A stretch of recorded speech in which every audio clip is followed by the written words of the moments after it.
this extensive exploration of Māori culture and New Zealand myths, where we will journey through the rich tapestry of traditions, stories, and cultural practices of New Zealand's indigenous people, the Māori, who have inhabited these beautiful islands for over 1,000 years. We'll begin by understanding the origins of the Māori people, explore their profound connection to the land, and discover the intricate mythology that has shaped their worldview, passing down wisdom through generations. As we explore this fascinating culture, we'll learn about important concepts like mana, tapu, and wakapapa, which form the foundation of Māori identity and social structure. We'll also discover the art of traditional storytelling, the significance of tattoos or ta'amoko, and the powerful ceremonial haka that many know from sporting events, but which has much deeper cultural significance. So settle in comfortably, take a deep breath, and join me on this fascinating journey into the heart of Māori culture and mythology, where ancient wisdom meets the modern world. Let's begin with the origins of the Māori people, who refer to themselves as Tangata Whenua, the people of the land. According to both Māori oral tradition and archaeological evidence, the Māori people arrived in New Zealand, or Aotearoa as they called it, sometime between 1250 and 1300 CE. Aotearoa translates beautifully as the land of the long white cloud, referring to the appearance of the islands from a distance, with clouds hovering over the mountainous landscape. The Māori are Polynesian people, part of the broader Pacific Islander cultural group, who navigated thousands of miles of open ocean in double-hulled canoes, called waka. Their journey to New Zealand represents one of humanity's greatest feats of navigation and exploration, accomplished without modern instruments, using instead the stars, ocean currents, and migratory patterns of birds and sea creatures as guides. Māori tradition speaks of a great navigator named Kupe, who discovered Aotearoa and then returned to his homeland, Hawaii, to tell others about this new land. Hawaii is not a specific physical place that can be identified today, but rather a spiritual homeland, the place from which the Māori believe their ancestors came, and to which their spirits return after death. The migration to Aotearoa wasn't a single event, but rather occurred in waves, with various waka or canoes arriving at different times, carrying people who would establish distinct tribal groups. These original waka and their captains are remembered in oral histories, with many Māori able to trace their wakapapa, or genealogy, back to specific canoes in the regions from which they came. The Great Fleet, or Ngawaka, refers to a collection of these migration canoes, which according to some traditions, arrived together in a planned migration. Though historians debate whether such a coordinated fleet actually existed, the oral traditions surrounding these waka remain culturally significant, forming the basis of tribal identities today. Upon arriving in Aotearoa, the Māori found the land unlike any they had known before, with temperate forests, snow-capped mountains, and unique wildlife. The land was home to the now extinct moa, massive flightless birds that could grow up to 12 feet tall, providing an abundant source of food for early settlers. Over generations, the Māori adapted their Polynesian cultural practices to this new environment, developing distinct traditions, social structures, and mythology that reflected their new homeland. This adaptation was remarkable, as the climate of New Zealand was significantly colder than the tropical Pacific islands from which they had come, requiring new approaches to agriculture, housing, and clothing. Now that we understand something of their origins, let's explore the fundamental worldview that shapes Māori culture, beginning with their creation mythology. Like many indigenous cultures around the world, Māori mythology begins with a creation story that explains how the universe came into being, providing a framework for understanding the natural world. In the beginning, there was Tekor, the void or nothingness, a state of unrealized potential from which all things would eventually emerge. From Tekor came Tepo, the night or darkness, a long period of cosmic night that contained the seeds of creation. Within this darkness existed Ranginui, the Sky Father, and Papatwanaku, the Earth Mother, who lay in a tight embrace, their children trapped between them in darkness. These children, the departmental gods or Adua, grew increasingly frustrated with their confined existence, longing for space and light. After much deliberation, one of their sons, Tain Mahuta, the god of forests and birds, decided to separate his parents. Placing his shoulders against his mother Papatwanaku and his feet against his father Ranginui, Tain pushed with all his might, forcing them apart and allowing light to enter the world. This separation brought about Te Ao Marama, the world of light, the realm in which humans would eventually dwell. The separation of Rani and Papa was a traumatic event, with Ranginui's tears falling as rain, and Papatwanaku's sighs rising as mist, a poetic explanation for natural weather phenomena. While some of their children were pleased with this new arrangement, one son in particular, Tahiramadio, the god of winds and storms, was angered by his parents' separation. In his rage, Tahiramadio followed his father to the sky, from where he continues to send storms and hurricanes to torment his brothers and the earth. With the world now bathed in light, Tain Mahuta set about creating living things to adorn his mother, Papatwanaku. He created trees, plants, and birds to inhabit the forests, bringing color and sound to the world.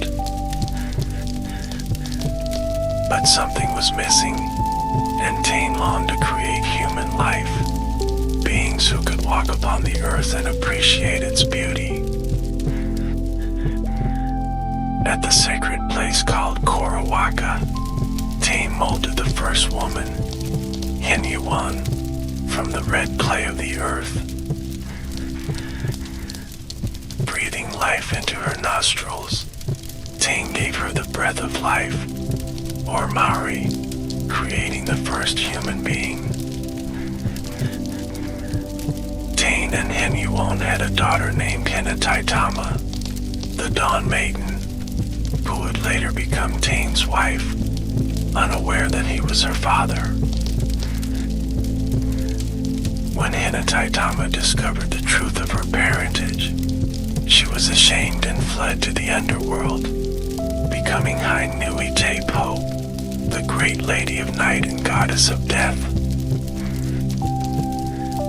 It is to her realm that the spirits of the deceased travel, completing the cycle of life and death, a journey from light back into darkness. This creation story establishes several important themes in Maori culture, including the interconnectedness of all living things, the personification of natural forces, and the concept that humans are descendants of the gods. From these divine origins, the Maori people trace their lineage, connecting themselves to the land, the sky, and all natural phenomena through their Wakapapa or genealogy. This brings us to one of the most important concepts in Maori culture, Wakapapa, which literally means to place in layers. Wakapapa is much more than simply a family tree. Although genealogy is certainly part of it, it is a systematic framework that connects all things in the universe. Through Wakapapa, the Maori trace their descent from the gods, establishing their place in the cosmos and their relationship to the natural world. A person's Wakapapa determines their tribal affiliations, their status within the community, and their rights to land and resources. When Maori meet each other for the first time, they often recite their pepeha, a formal introduction that identifies their mountain, river, tribe, sub-tribe, and ancestors. This practice immediately establishes connections between individuals, highlighting shared ancestors or territorial relationships, and situating each person within the broader social and geographical landscape. A typical pepeha might begin with Ko Taranaki Te Mauna, identifying Mount Taranaki as one's mountain, followed by the name of one's river, canoe, tribe, sub-tribe, and finally one's own name. This way of introducing oneself emphasizes that individual identity is inseparable from collective identity, and that people are deeply connected to the land and waters of their ancestors. The emphasis on Wakapapa reflects the Maori view that identity is relational rather than individual, defined by one's connections to others and to place, rather than by personal achievements or characteristics. Now let's explore another foundational concept in Maori culture, the idea of mana, which can be roughly translated as prestige, authority, or spiritual power. Mana is a supernatural force that exists in people, objects, and even the land itself, bestowing dignity and respect. A person can inherit mana through their Wakapapa, especially if they descend from high-ranking ancestors, but they can also earn mana through their actions and achievements. Chiefs and leaders possess significant mana, which must be respected and acknowledged through proper protocols, but they can also lose mana if they fail to uphold their responsibilities. Objects of cultural importance, such as carved meeting houses or ancestral treasures called tanga, also possess mana, requiring respectful treatment. The concept of mana is closely related to tapu, another central idea in Maori spirituality. taboo is often translated as sacred or prohibited, but it encompasses a broader set of meanings related to restriction, protection, and spiritual power. People, places, and objects can all be taboo, meaning they are set apart and subject to certain restrictions. A sacred burial ground, for example, would be highly taboo, with strict protocols governing who could enter and what activities could take place there. Similarly, a person of high rank might be taboo, meaning that certain actions, like touching their head or handling their personal belongings, would be restricted. Breaking taboo is considered extremely dangerous, potentially resulting in illness, misfortune, or even death, unless appropriate cleansing rituals were performed. The opposite of taboo is Noah, meaning ordinary or free from restriction, creating a balance between the sacred and the everyday in Māori life. These concepts of mana, taboo, and Noah continue to influence Māori cultural practices today, especially in formal settings like the marae, the traditional meeting grounds. A marae is a complex of buildings that includes the Waranui or meeting house, the Warakai or dining hall, and the Maraiatea, the open space in front of the meeting house where formal welcomes take place.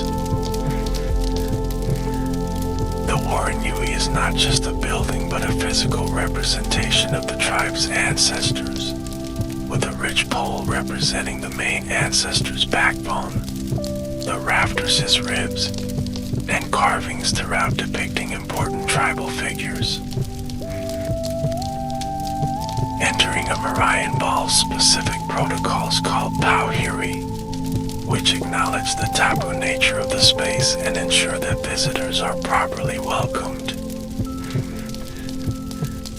These protocols typically include karanga, a ceremonial call exchanged between women of the host group and the visitors, waikorero, formal speeches, and hongi, the pressing of noses and foreheads through which visitors become tangata whenua, people of the land. The marae remains the heart of Māori cultural life, where important meetings are held, celebrations take place, and the deceased are mourned during tanghanga or funeral ceremonies.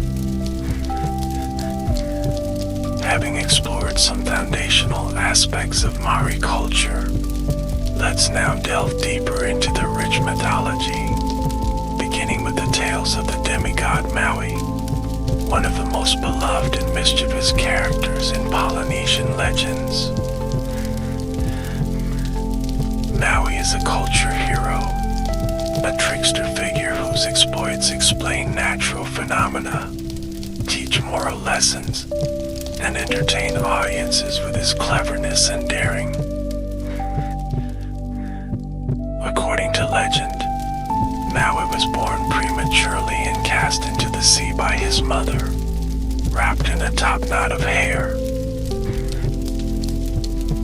The ocean currents carried the infant Maui, who was rescued by his ancestor Tamanui Te Ra, the sun, who raised him and taught him magic.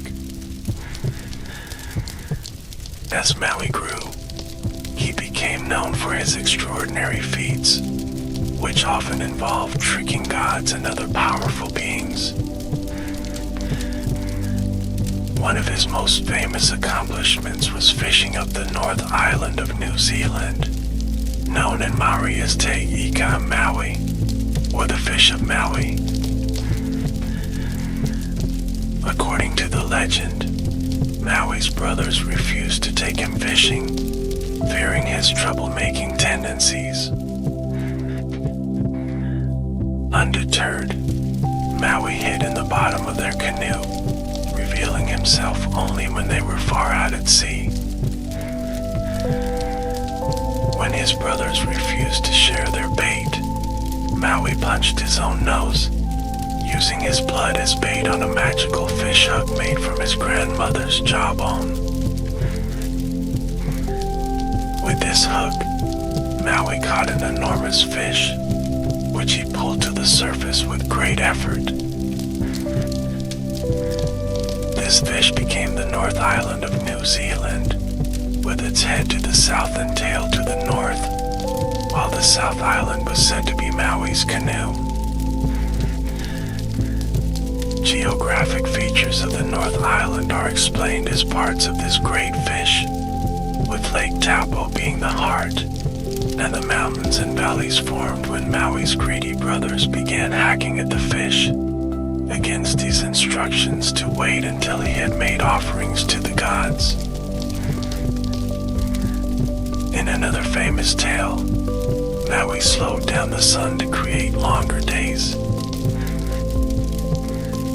The people had been complaining that the sun moved too quickly across the sky, not allowing enough daylight hours for hunting, fishing, and other necessary activities. Determined to solve this problem, Maui enlisted his brothers' help to weave strong ropes from flax. Together, they journeyed to the edge of the world, where they hid and waited for the sun to rise. As Tamanui Te Ra, the sun, began to ascend, Maui and his brothers cast their ropes like lassos, catching the sun and holding it fast. With the sun snared, Maui beat it severely with his grandmother's jawbone, weakening it and forcing it to agree to move more slowly across the sky.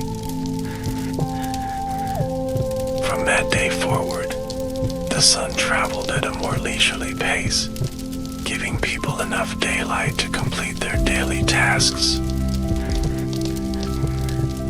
Maui is also credited with bringing fire to humanity, stealing it from the fire goddess Mahuika, his grandmother.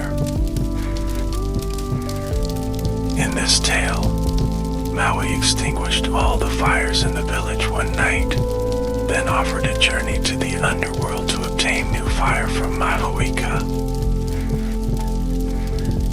Upon meeting the fire goddess, Maui asked for one of her flaming fingernails, which she gave him. But on his way back, mischievous as always, he deliberately extinguished the flame in a stream, then returned to ask for another. He repeated this process until Mahuika, realizing she was being tricked, grew angry at her last remaining fingernail at Maui, setting the forest ablaze. Maui escaped by transforming into various birds, but the flames pursued him relentlessly. In desperation, he called upon his ancestors, who sent rain to extinguish the fire. Though most of the flames were doused, some of the fire escaped into certain trees, like the Keikamako and Maho. This explains why Māori can create fire by rubbing together sticks from these particular trees, as they contain Mahuika's fire within them. Perhaps the most poignant story about Maui concerns his attempt to conquer death itself.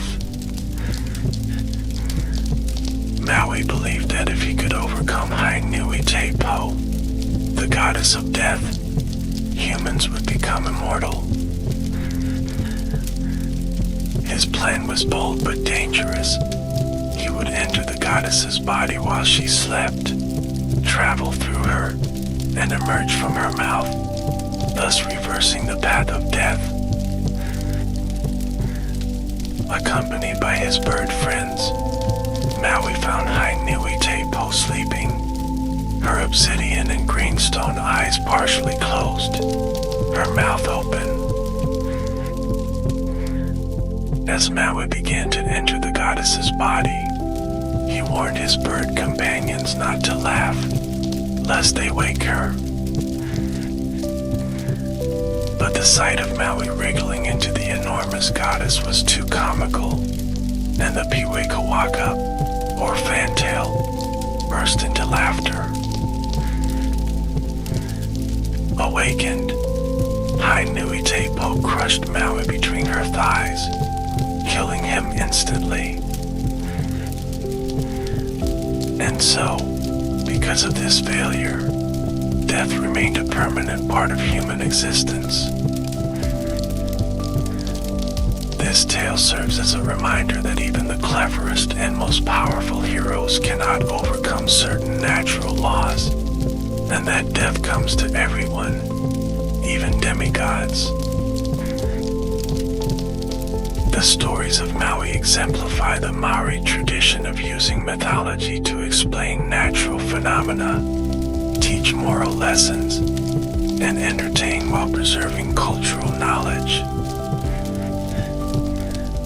These myths were traditionally passed down orally, often through elaborate recitations called Wakapapa Karero, genealogical narratives that connected contemporary Māori to their mythical ancestors.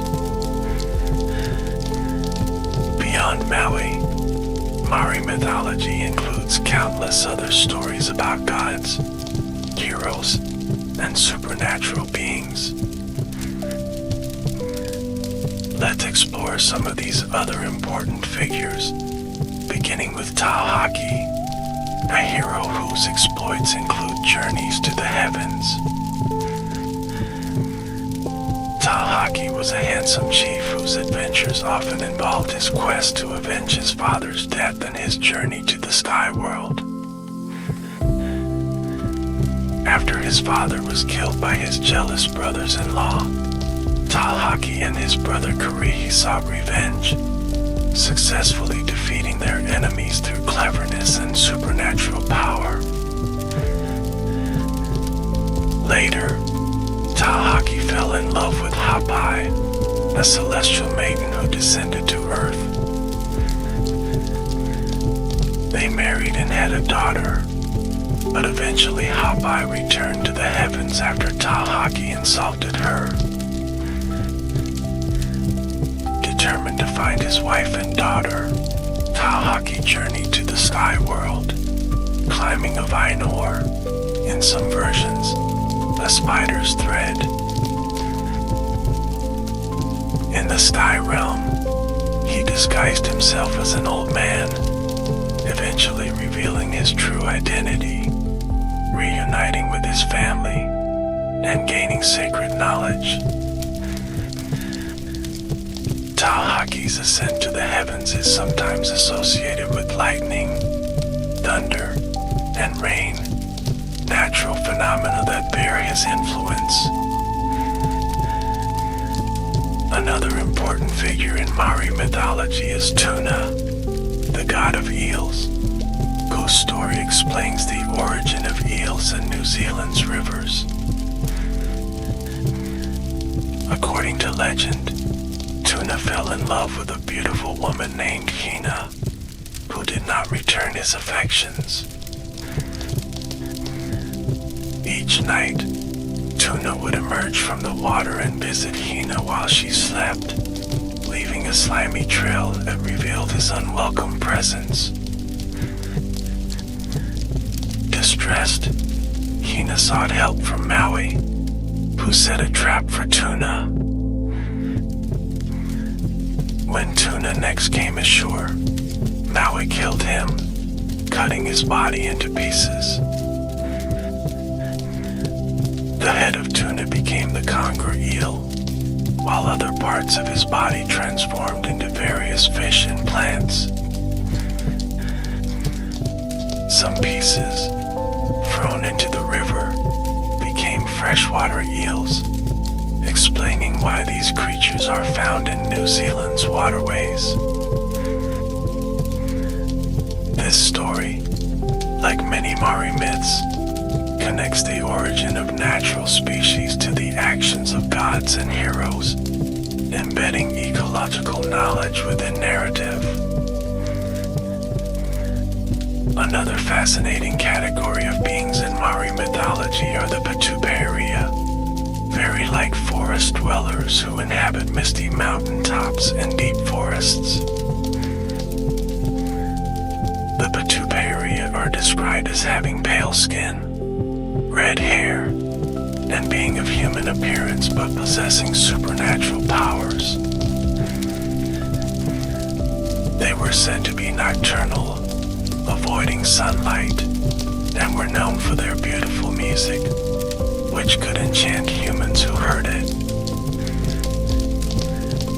These fairy folk were both feared and respected, as they could lead humans astray in the forest, or in some stories, abduct beautiful women to become their wives.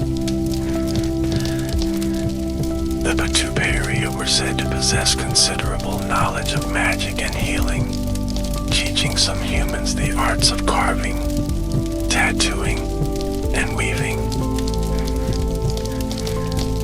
When European settlers arrived in New Zealand, some Māori initially thought they might be Patuperia due to their pale skin and strange customs. Similar to the Patuperia are the Turaho, another type of fairy folk who inhabit specific locations, particularly around Lake Rotorua. These supernatural beings are associated with particular landmarks, reflecting the Māori belief that the landscape itself is alive with spiritual presence. This brings us to the concept of Taniwha, supernatural creatures that inhabit waterways, caves, and other specific locations in the natural environment. Taniwha are complex beings in Māori tradition, sometimes described as giant reptile-like monsters, and other times as more spiritual guardians of places. While they can be dangerous to those who disrespect their domains, Taniwha can also be protective of the local people, guiding lost travelers, warning of danger, or ensuring abundant fish in their waterways. Many specific Taniwha are named in oral tradition, with stories detailing their origins, characteristics, and the geographic features associated with them. For example, the Wellington Harbor is said to have been created by two Taniwha, Nake and Watetai. Originally, the harbor was a lake, but the restless mate grew tired of confinement and smashed through the rock barrier to the sea, creating what is now the harbor entrance. Watetai attempted to follow but became stranded as the lake drained, eventually dying and becoming the hill known as Mount Victoria or Tangite Keo. These stories connect the Māori people to their environment, explaining geological features while also establishing a spiritual relationship with the land. Taniwha continue to hold cultural significance today, with their presence sometimes cited in debates about development projects that might affect waterways or other natural features. Now that we've explored some key figures and beings in Māori mythology, let's turn our attention to the cultural practices and arts that express these spiritual beliefs, beginning with the art of carving, or wakairo. Māori carving is one of the most distinctive and sophisticated indigenous art forms in the world, with techniques and styles that have evolved over centuries. Traditional carving was done primarily in wood, bone, and stone, using tools those made from harder stones like obsidian and greenstone. Each carved piece, whether a meeting house, canoe, weapon, or ornament, tells a story through symbolic patterns and figures. The most elaborate examples of Māori carving can be found in the Wāranui or meeting houses, where every element has symbolic significance. The central ridge pole, or tahuhu, represents the main ancestor's backbone, while the rafters, or heke, symbolize ribs reaching down to the wall posts, or pupu, which depict important tribal ancestors. The front of the meeting house represents the ancestor's face, with the gable apex, or kororo, as the head, and the meihi, or barge boards, as arms extended in welcome. Inside the Wāranui, intricate carvings tell the stories of tribal history, mythology, and genealogy, creating a three-dimensional record of cultural knowledge. Common motifs in Māori carving include the spiral, or koru, which symbolizes new life, growth, and regeneration, often inspired by the unfurling frond of a silver fern.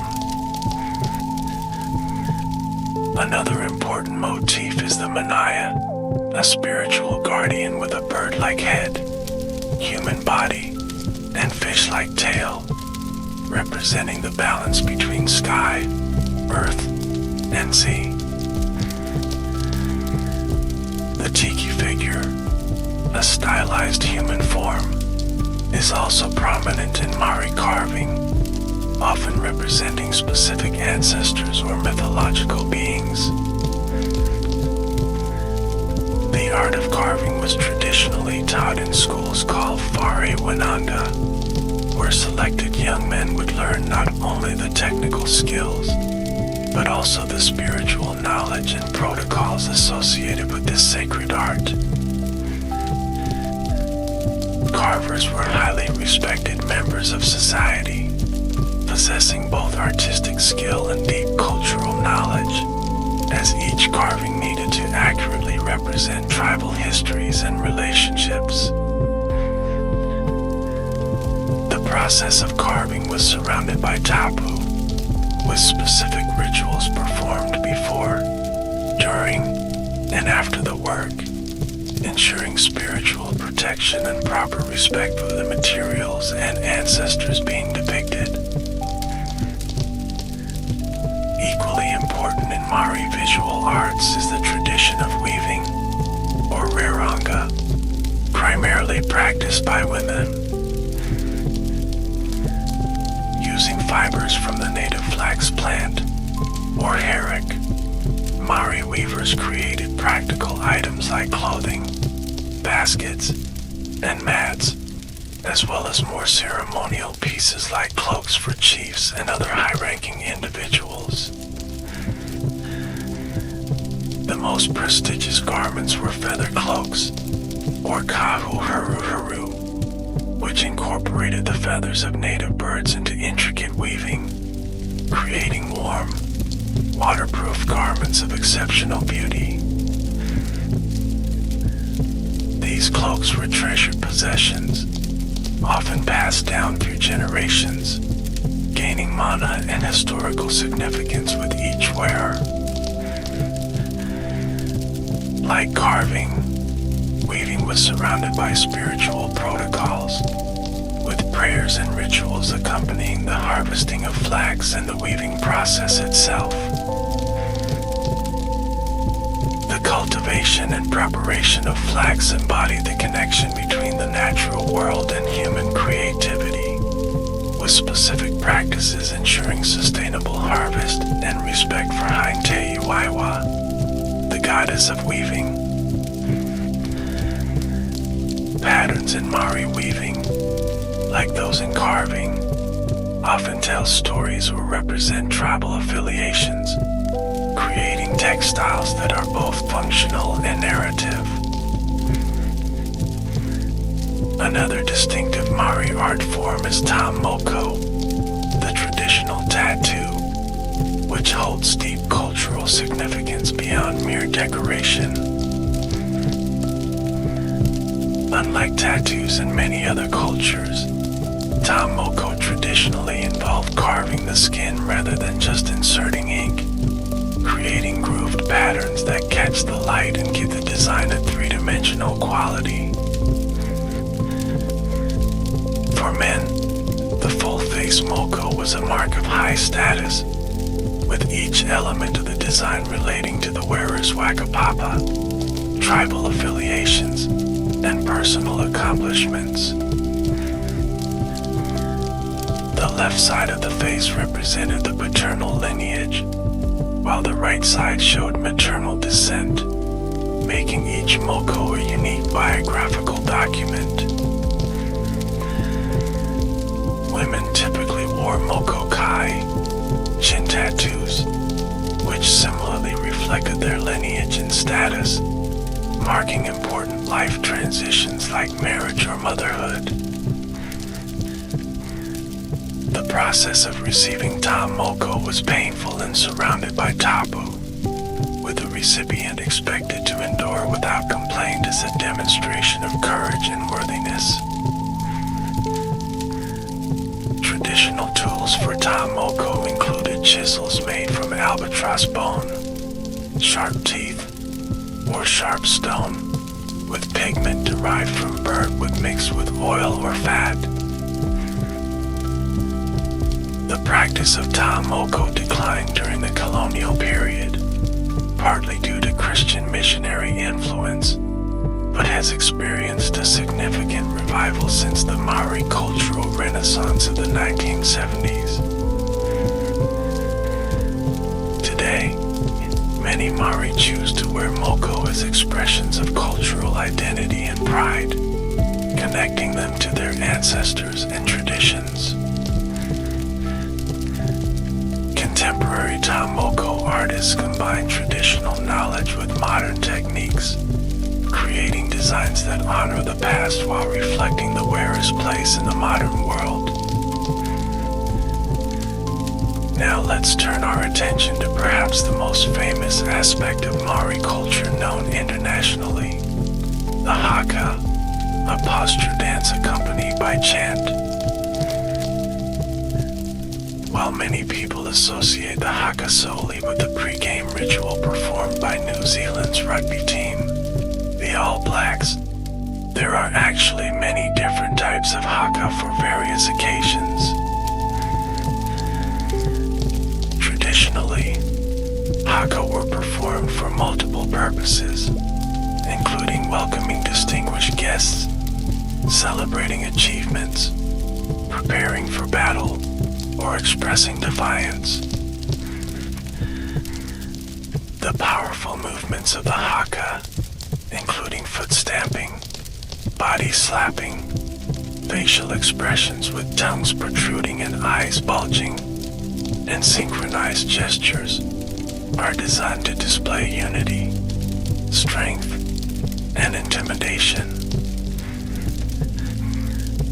The accompanying chants, delivered with precise rhythm and intense energy, convey messages appropriate to the specific occasion. One of the most well-known haka is Ka Mate, composed by the Ngāti Toa chief Te Rauparaha in the early 19th century to celebrate his escape from enemies. The words describe his hiding in a food storage pit, his fear of discovery, and his elation upon emerging safely into the sunlight, proclaiming, "I live, I live, I live." This particular haka is now famous worldwide as the one performed by the All Blacks, though it is important to recognize that it belongs to the Ngāti Toa tribe and its use in other contexts should acknowledge this ownership. Another type of haka is the purpuru, a war dance performed before battle to intimidate opponents and unify warriors. The Tudungarahu or haka of welcome is performed to honor guests, while the haka pauhiri forms part of the formal welcome ceremony on the marae. Women also perform their own distinctive style of haka, with different movements that emphasize grace alongside strength, particularly evident in the movement of the hands. The contemporary practice of haka in schools, sports teams, and cultural events represents both a preservation of tradition and its adaptation to modern context, maintaining its role as an expression of identity and collective strength. Learning to perform haka correctly involves not just memorizing movements and words, but understanding their meaning and significance, ensuring that this powerful cultural expression is treated with appropriate respect. Closely related to haka is the broader Māori performing art of kapa haka, which combines song, dance, and chanting in group performances. Kapa haka competitions are held throughout New Zealand, culminating in the biennial Te Matatini Festival, where the country's best groups compete in various categories, showcasing the vitality of contemporary Māori performing arts. These performances preserve traditional songs and stories while also addressing contemporary issues, demonstrating how Māori culture continues to evolve while maintaining its core values and practices. Music has always been central to Māori culture, with traditional instruments including the pudorino, a bugle-like wind instrument, the koa'au, a small flute often made from human bone, and the pururiwa, a wind instrument swung on a cord to produce a haunting sound. Traditional waiata or songs serve many purposes, from laments for the dead to love songs, historical records, and ceremonial chants. These songs were not just entertainment but vessels for preserving knowledge, with complex lyrics that recorded genealogies, tribal boundaries, and historical events. The melody and rhythm of waiata were carefully crafted to aid memorization, ensuring that important information could be accurately transmitted across generations in a culture without written language. In the late 19th and early 20th centuries, as Māori communities faced the challenges of colonization, new forms of waiata emerged that addressed contemporary issues, often incorporating European musical elements while maintaining distinctly Māori themes and expression. This adaptation reflects the resilience of Māori culture, which has continually evolved in response to changing circumstances while preserving its core values and identity.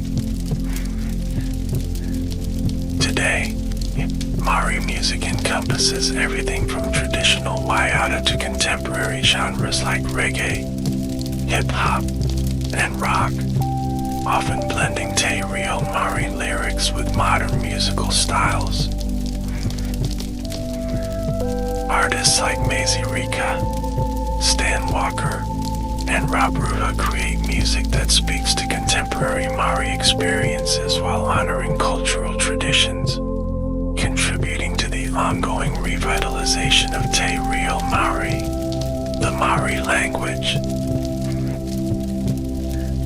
This brings us to another crucial aspect of Māori culture, Te Reo Māori, one of New Zealand's official languages and the vehicle through which much cultural knowledge is transmitted. Te Reo Māori is a Polynesian language, related to Hawaiian, Tahitian, and other Eastern Polynesian languages. It was an entirely oral language until European contact, with Christian missionaries developing a written form in the early 19th century to translate the Bible. The language has a relatively small inventory of consonants and vowels, with 5 vowel sounds that can be either short or long, indicated in modern writing by a macron above the vowel. Like other Polynesian languages, Te Reo Māori features reduplication, where words are repeated to modify their meaning, and makes extensive use of metaphor and allusion, particularly in formal or poetic contexts. The language experienced a severe decline during the 20th century, with government policies actively discouraging its use in schools, where children were sometimes punished for speaking their native tongue. By the 1970s, there was serious concern that Te Reo Māori might become extinct, with few young speakers learning the language.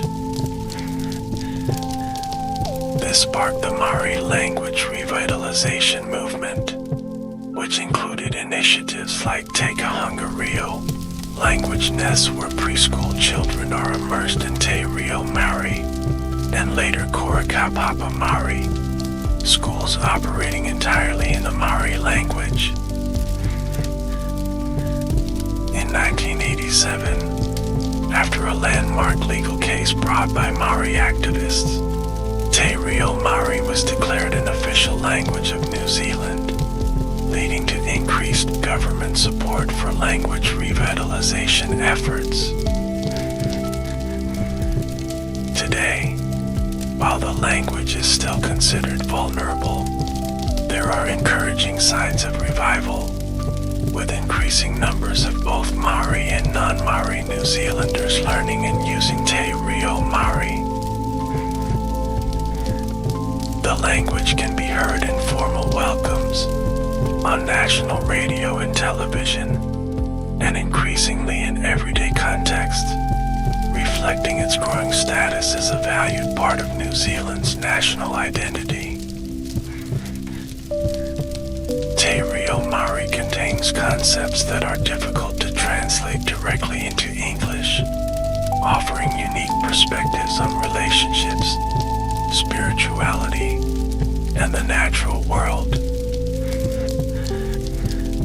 For example, the concept of Kadiakatanga, often translated as guardianship or stewardship, encompasses a much broader responsibility for environmental care based on the interconnectedness of all living things.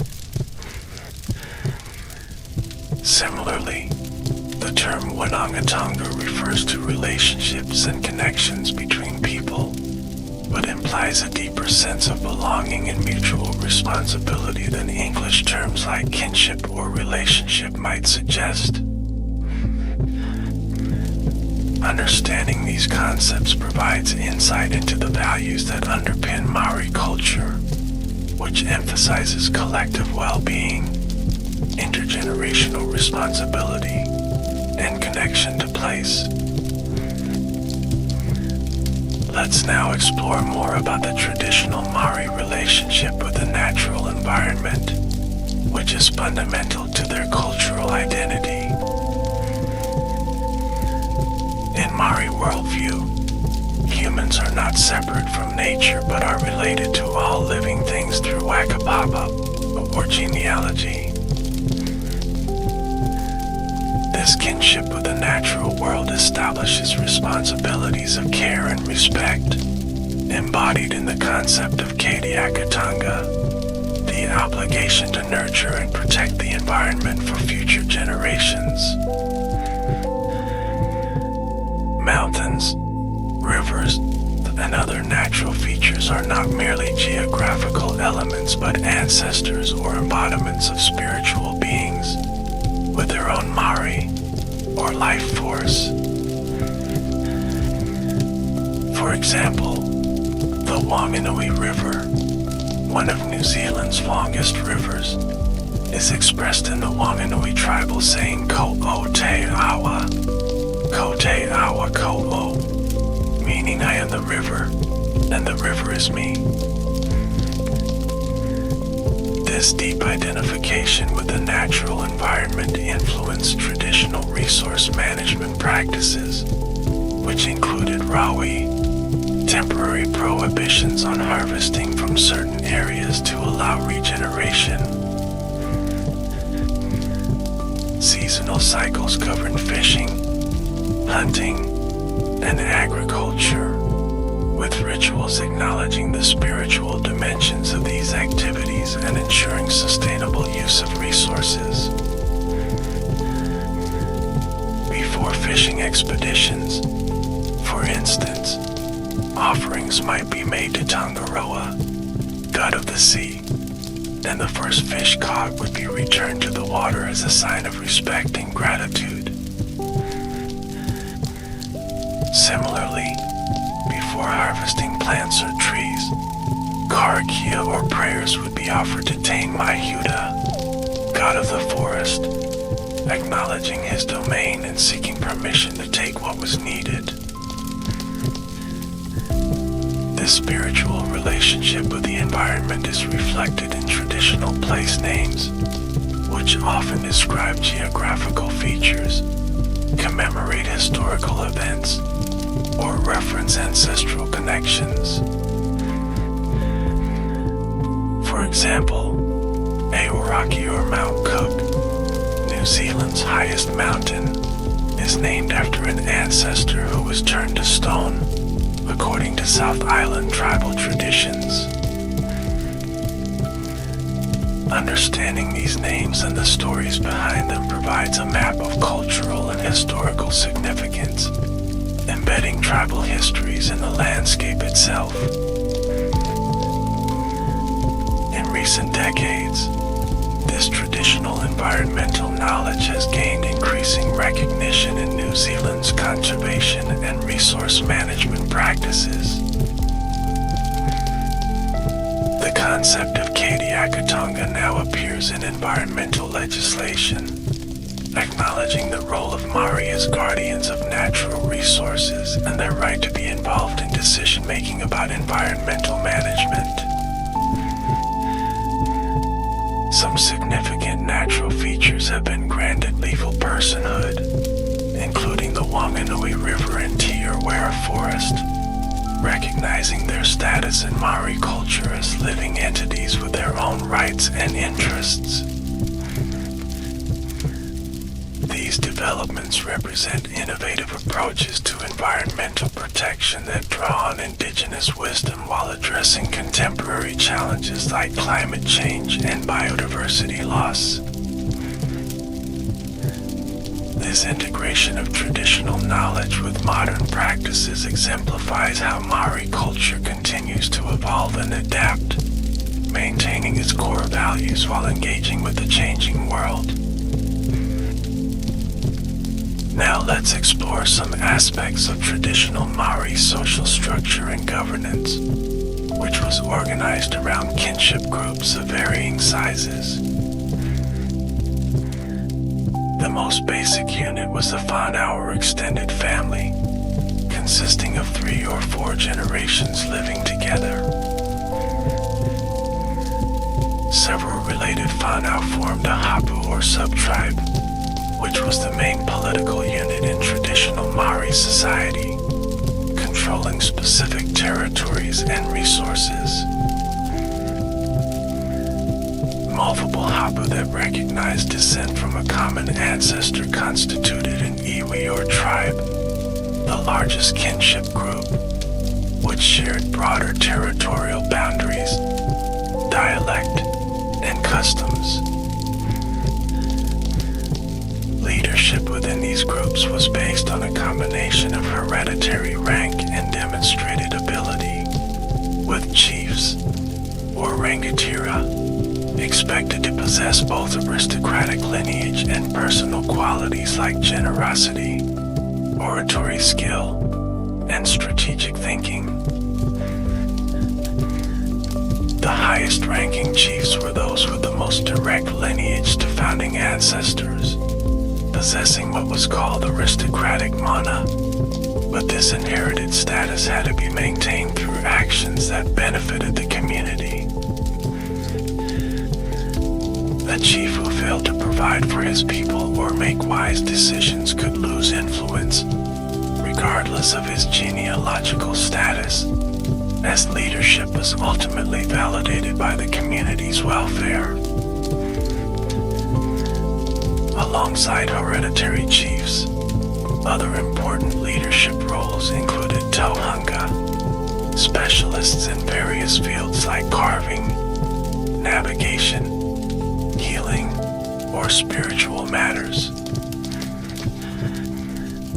Tohunga underwent extensive training in Whare Wenanga, houses of learning, where they memorized vast amounts of traditional knowledge and learned the rituals and practices associated with their specialty.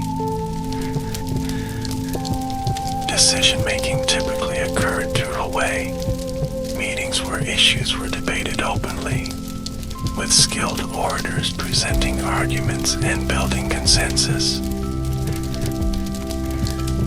While chiefs and elders held significant influence, the process was relatively democratic, with all adult members of the community able to contribute to discussions. Women also played important roles in traditional Māori society, with highborn women exercising considerable influence, particularly in matters relating to land and genealogy. Female ancestors appear prominently in tribal histories, and women could be landowners, political advisors, and even war leaders in some circumstances. The complementary roles of men and women were symbolized in the pupu or carved figures in meeting houses, where male and female ancestors appear side by side, representing the balance necessary for community well-being. Traditional Māori society was not rigidly stratified into classes, but rather organized on a continuum of rank based on genealogical distance from founding ancestors.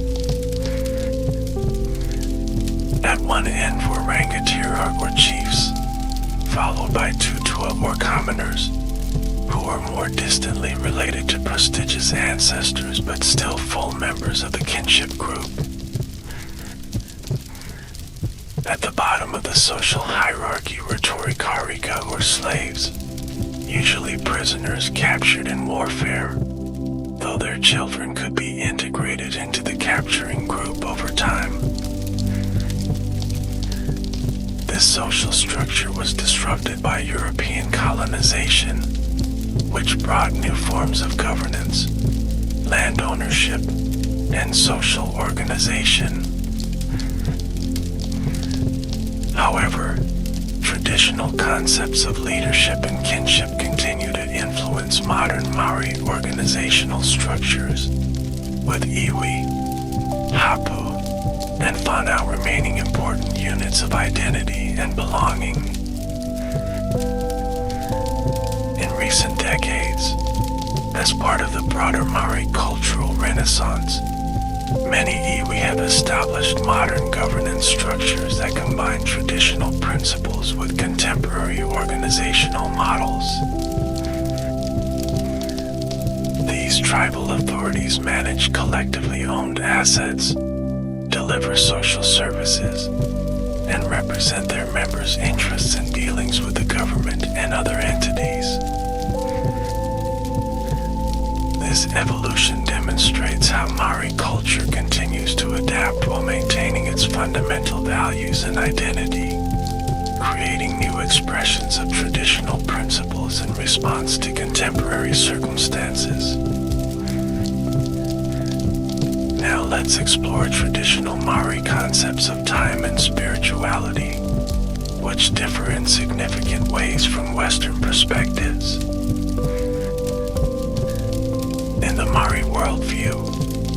time is not strictly linear but cyclical and relational, with the past, present, and future existing in a dynamic relationship. This is expressed in the concept of walking backwards into the future, where one faces the past, which is visible and known, while moving toward the future, which remains unseen. The Maori term for the past, Nara-o-mua, literally means the days in front, while the future, Ke-mori, means behind. This perspective emphasizes the importance of ancestral knowledge in navigating present challenges and future possibilities, keeping the wisdom of the past always in view. Ancestors were not considered distant or irrelevant figures, but present and active participants in community life, able to influence events and provide guidance through dreams, omens, or spiritual intermediaries. This spiritual dimension permeated all aspects of traditional Maori life, with no sharp distinction between the sacred and the secular. Daily activities like fishing, weaving, or building were accompanied by appropriate karakia or prayers, acknowledging the spiritual forces involved and seeking their cooperation. The Maori spiritual world included numerous atua or gods, ranging from the major departmental deities like Tain, Tongaroa, and Tu, to more localized spiritual beings associated with specific places or phenomena. These atua were not remote or abstract figures but intimately involved with human affairs, requiring appropriate acknowledgement and respect. Tohunga, particularly those specialized in spiritual matters, served as intermediaries between the human and divine realms, interpreting omens, performing rituals, and maintaining the proper relationship between the community and the spiritual world. Dreams were considered significant channels of communication from ancestors or gods, with skilled interpreters able to discern important messages or warnings.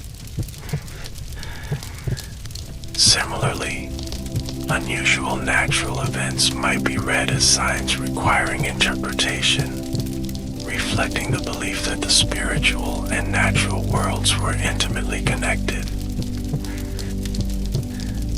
The concept of Maori, or life force, was central to this spiritual understanding, recognizing that all things, animated and inanimate, possessed a vital essence that contributed to the health and balance of the whole. Maintaining the Maori of people, places, and resources was a primary concern, achieved through appropriate rituals, responsible resource management, and adherence to tapu restrictions. This holistic spiritual perspective informed Maori approaches to health and healing, which recognized the interconnection between physical, mental, social, and spiritual well-being.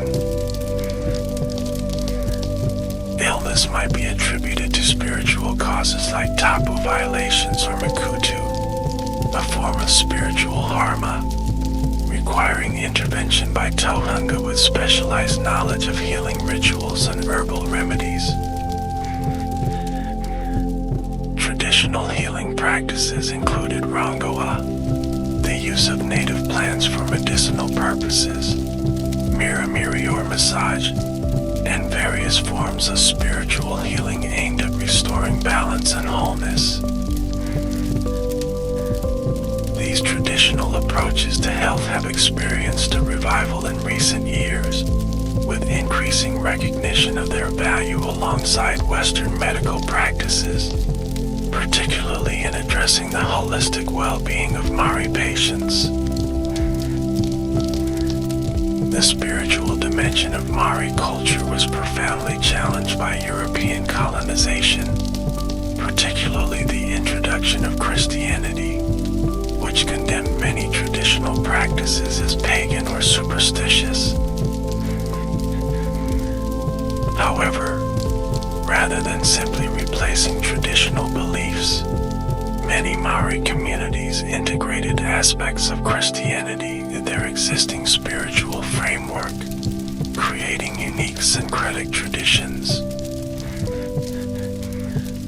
Movements like Pai Marir, Ringachu, and Ratana combined Christian elements with traditional Māori spirituality and political resistance, offering pathways for cultural survival during periods of intense pressure. Today, Māori spiritual practices continue to evolve, with some individuals and communities maintaining traditional beliefs, others practicing various forms of Christianity, and many embracing elements of both traditions. What remains consistent is the emphasis on Warutanga, or spirituality, as an essential dimension of well-being, and the recognition that physical, cultural, and spiritual health are inseparable. Let's now explore traditional Māori approaches to education, which emphasized practical knowledge, oral transmission, and learning through participation. In pre-European Māori society, education was integrated into daily life rather than separated into formal institutions. Children learned by observing and assisting their elders in gender-specific tasks, gradually taking on more responsibility as they demonstrated competence. Boys typically learned from their fathers and male relatives about fishing, hunting, agriculture, carving, and warfare, while girls learned from their mothers and female relatives about weaving, food preparation, childcare, and medicinal knowledge. Storytelling played a crucial role in education, with myths, legends, and tribal histories conveying important moral lessons, practical information, and cultural values. These stories were not merely entertainment but sophisticated educational tools, designed to be memorable while containing multiple layers of meaning that could be unpacked as the listener matured. Games and play also served educational purposes, developing physical skills, strategic thinking, and coordination that would be valuable in adult activities like warfare or food gathering. For specialized knowledge, particularly in areas like carving, navigation, or ritual expertise, more formal training took place at Whare Winanda, houses of learning. Selected students, usually those showing particular aptitude or of appropriate lineage, would be apprenticed to established experts, learning through observation, practice, and memorization. The oral transmission of knowledge required remarkable feats of memory, with students learning vast genealogies, historical accounts, and complex ritual procedures without written aids.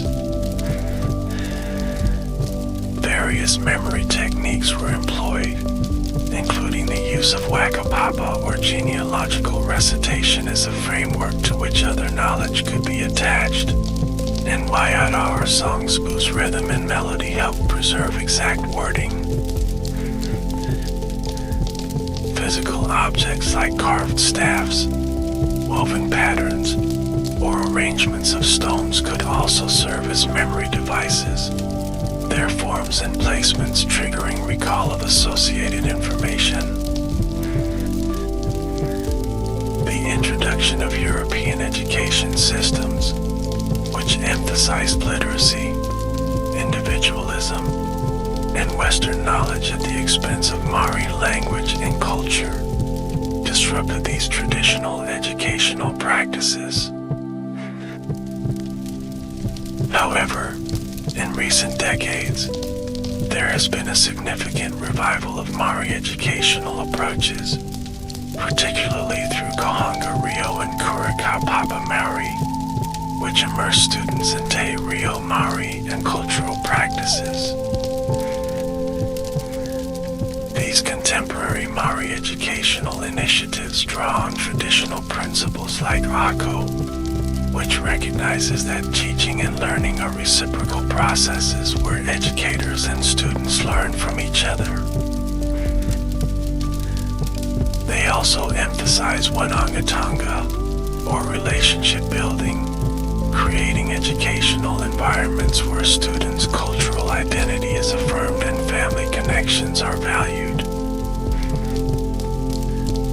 This revival of Māori educational approaches has not only supported language revitalization but also improved educational outcomes for Māori students, demonstrating the contemporary relevance of traditional wisdom.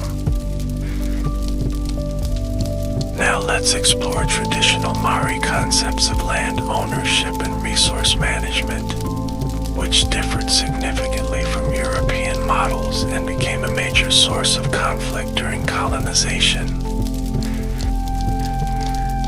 In Māori tradition, land was not owned by individuals but held collectively by kinship groups, with rights to use and occupy specific areas established through ancestry, conquest, or gift. The concept of Turangawawi, literally a place to stand, expresses the deep connection between identity and ancestral land, recognizing that belonging to a place is fundamental to personal and collective well-being. Rights to resources were complex and overlapping, with different groups having access to specific areas for particular purposes, like fishing, bird snaring, or harvesting certain plants. These rights were maintained through regular use and defended vigorously when challenged, with tribal histories carefully recording the origins and boundaries of territorial claims.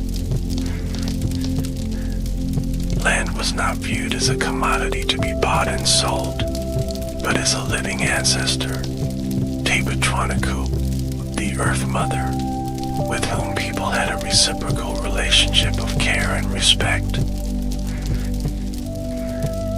This perspective informs sustainable resource management practices, including Rawi, temporary prohibitions on harvesting from certain areas to allow regeneration.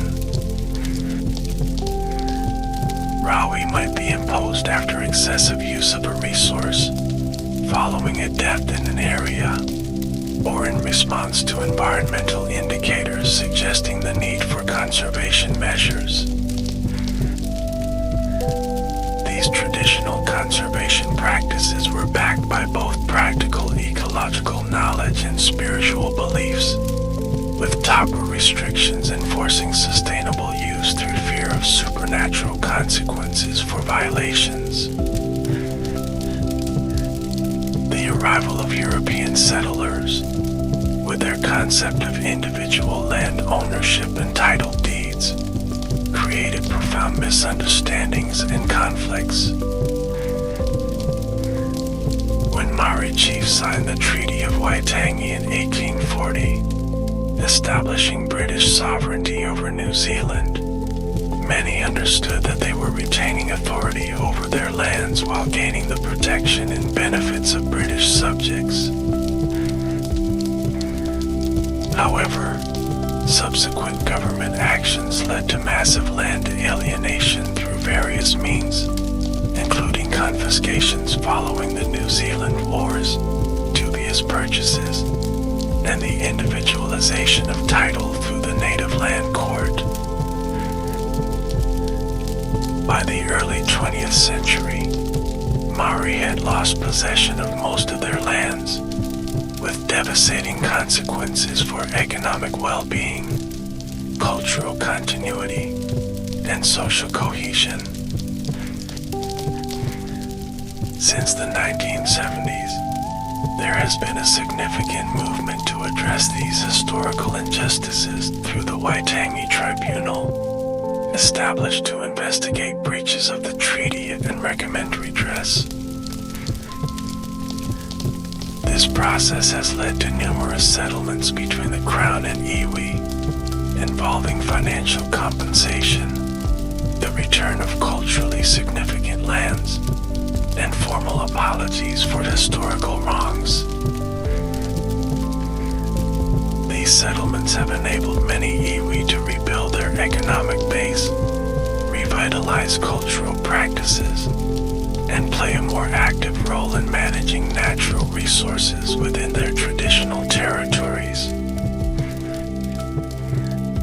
Contemporary resource management in New Zealand increasingly incorporates Māori perspectives and practices, recognizing the value of traditional ecological knowledge alongside scientific approaches. The concept of Kadiakatanga, or guardianship, has been incorporated into environmental legislation, acknowledging the special relationship between Māori and the natural environment. Some particularly significant natural features, like the Wanganui River and Tiawera Forest, have been granted legal personhood, reflecting their status in Māori culture as living ancestors with their own rights and interests. These innovative legal arrangements represent attempts to reconcile different cultural perspectives on land and resources, creating frameworks that respect both Māori tradition and contemporary environmental challenges. Let's now explore traditional Māori warfare and the warrior tradition, which played a significant role in pre-European Māori society and continues to influence cultural expressions today. Warfare was an established part of traditional Māori life, with conflicts arising over territory, resources, revenge for previous defeats or insults, or to gain mana through military prowess. The warrior ethic was highly developed, with young men trained from childhood in the use of weapons and martial arts, including the teia, a staff-like weapon, and the mir, a short club made of stone or whalebone. Warriors were expected to display not only physical courage and skill, but also discipline and adherence to certain codes of conduct, with warfare governed by complex protocols and rituals. Before battle, Tauhanga would perform divination to determine favorable omens, and warriors would undergo rituals to enhance their fighting spirit and protect them spiritually. The Hakapurupuru, a war dance performed before combat, served to intimidate opponents while unifying the warrior's energy and resolve. Traditional warfare typically involved relatively small-scale engagements, often resolved after limited casualties, though more sustained conflicts could occur between powerful tribal groupings. The construction of fortified settlements, represented a sophisticated military architecture uniquely developed in New Zealand, with multiple palisades, trenches, and fighting platforms designed to defend against attack. were strategically located on hilltops or headlands, providing natural defensive advantages and views of approaching enemies, with some larger examples featuring complex layouts of terraces, storage pits, and defensive structures. The introduction of European weapons, particularly muskets, in the early 19th century dramatically changed the nature of Māori warfare, leading to the musket wars between 1818 and 1833, a period of intense conflict as tribes sought to obtain firearms and use them against traditional enemies.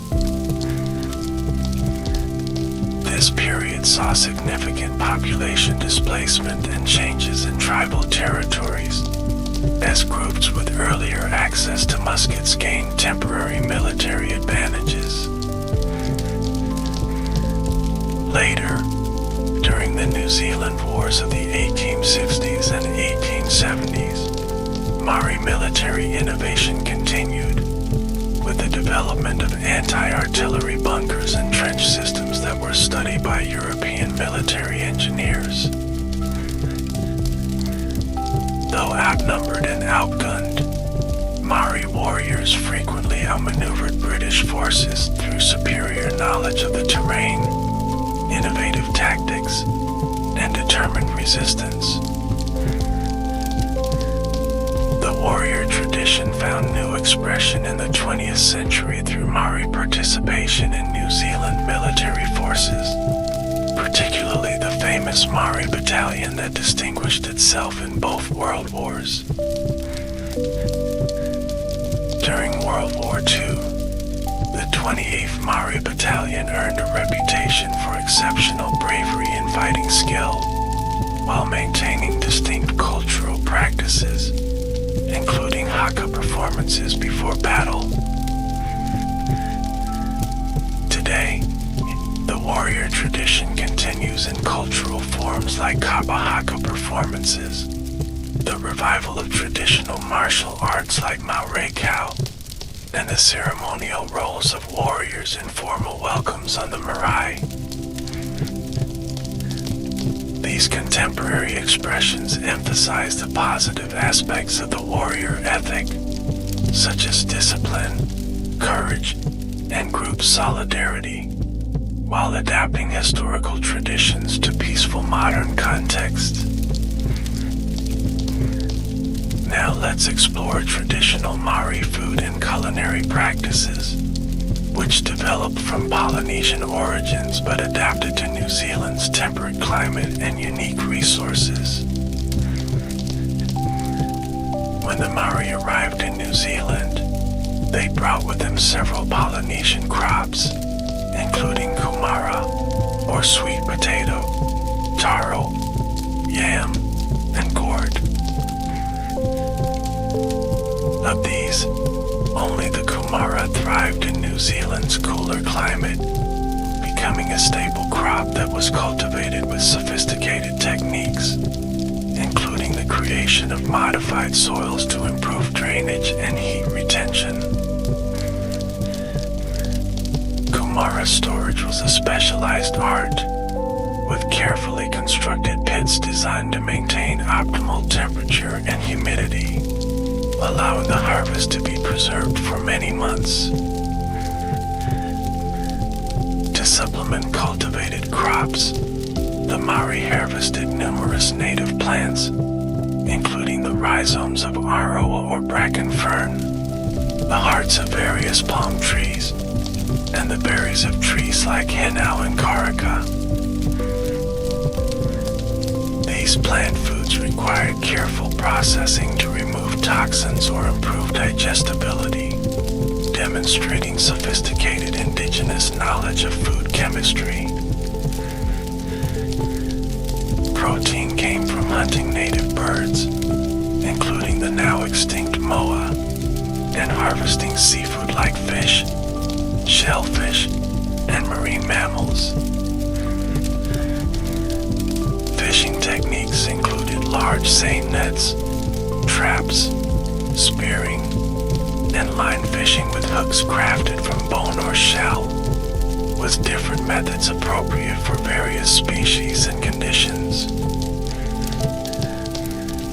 The traditional Maori cooking method was the hongi, an earth oven where food was cooked by steam. To prepare a hongi, a pit would be dug and filled with stones that were heated in a fire until extremely hot. The hot stones would then be covered with wet vegetation, followed by the food, wrapped in leaves. The entire pit would be covered with earth or wet mats, trapping the steam and allowing the food to cook slowly, producing tender meat and vegetables with a distinctive smoky flavor.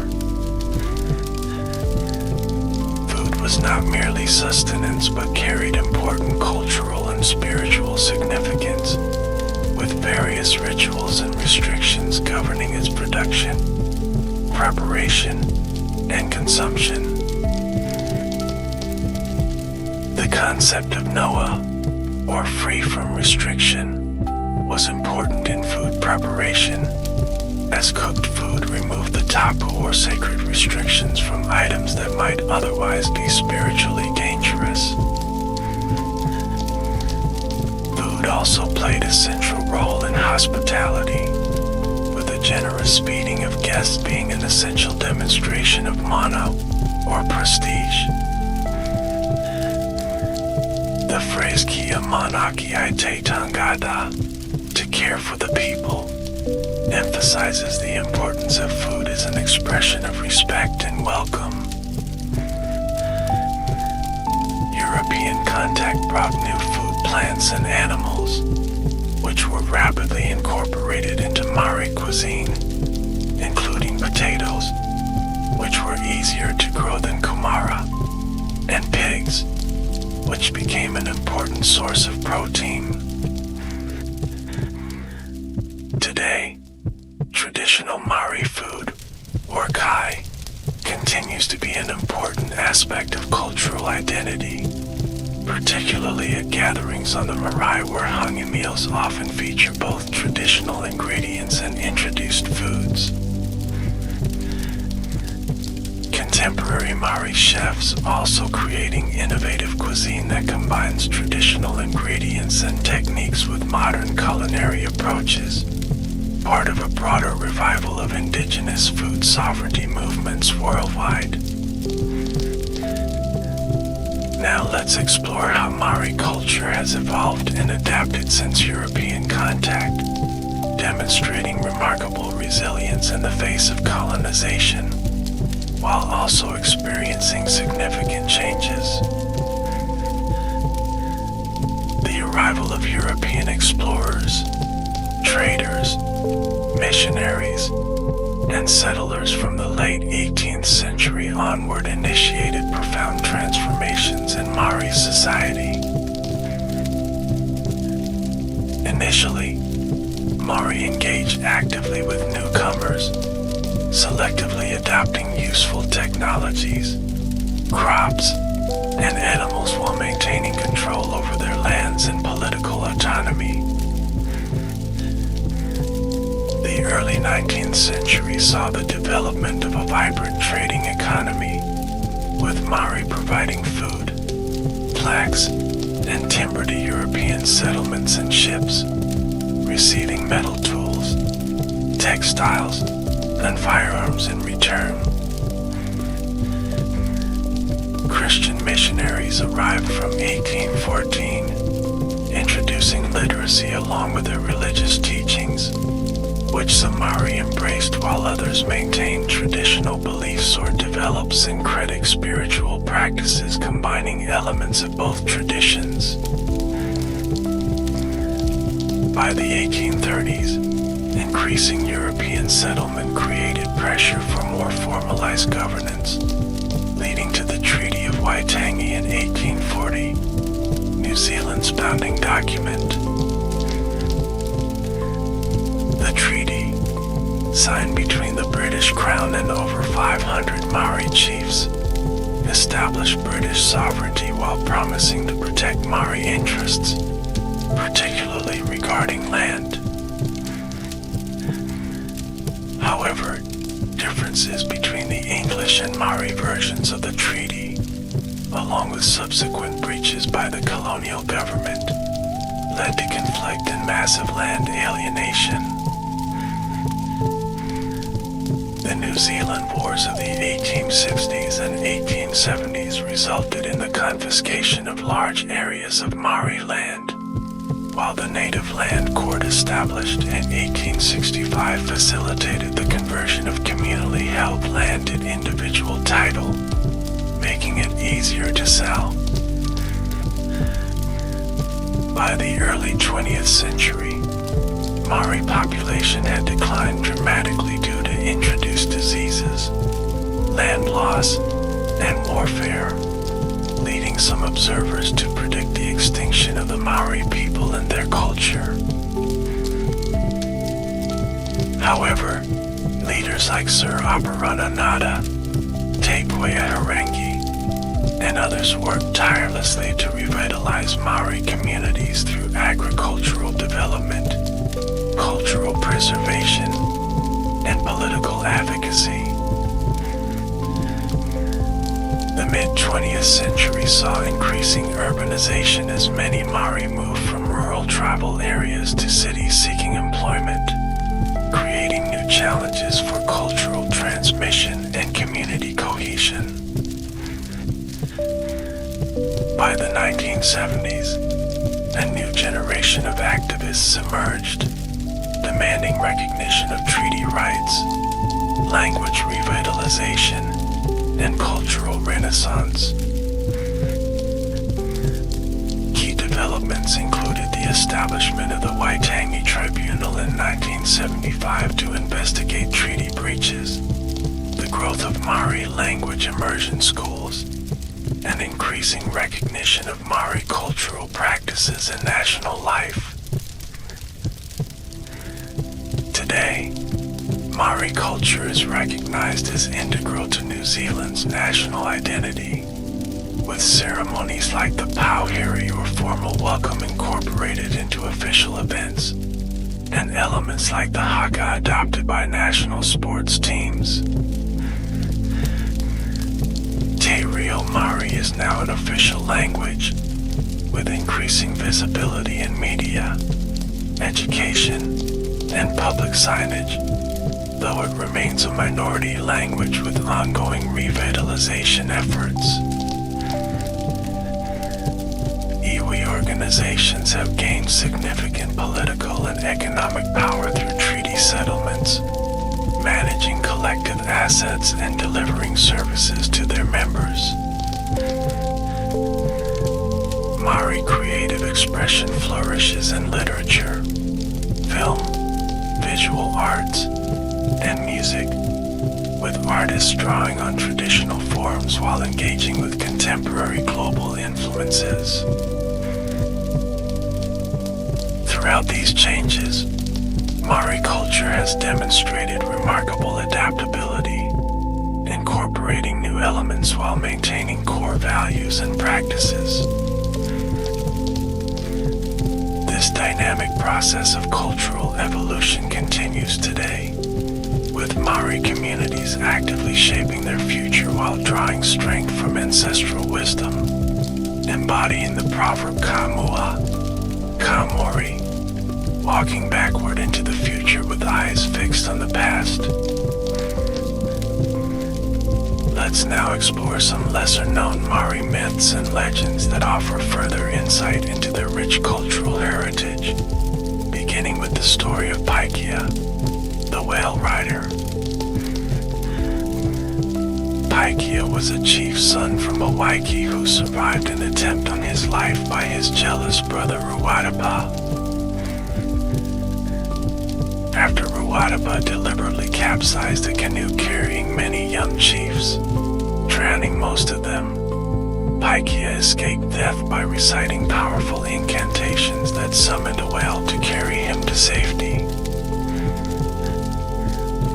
Riding on the whale's back, Paikea traveled to Aotearoa, eventually landing at Wangara on the east coast of the North Island, where he became the ancestor of the Ngati Porou tribe.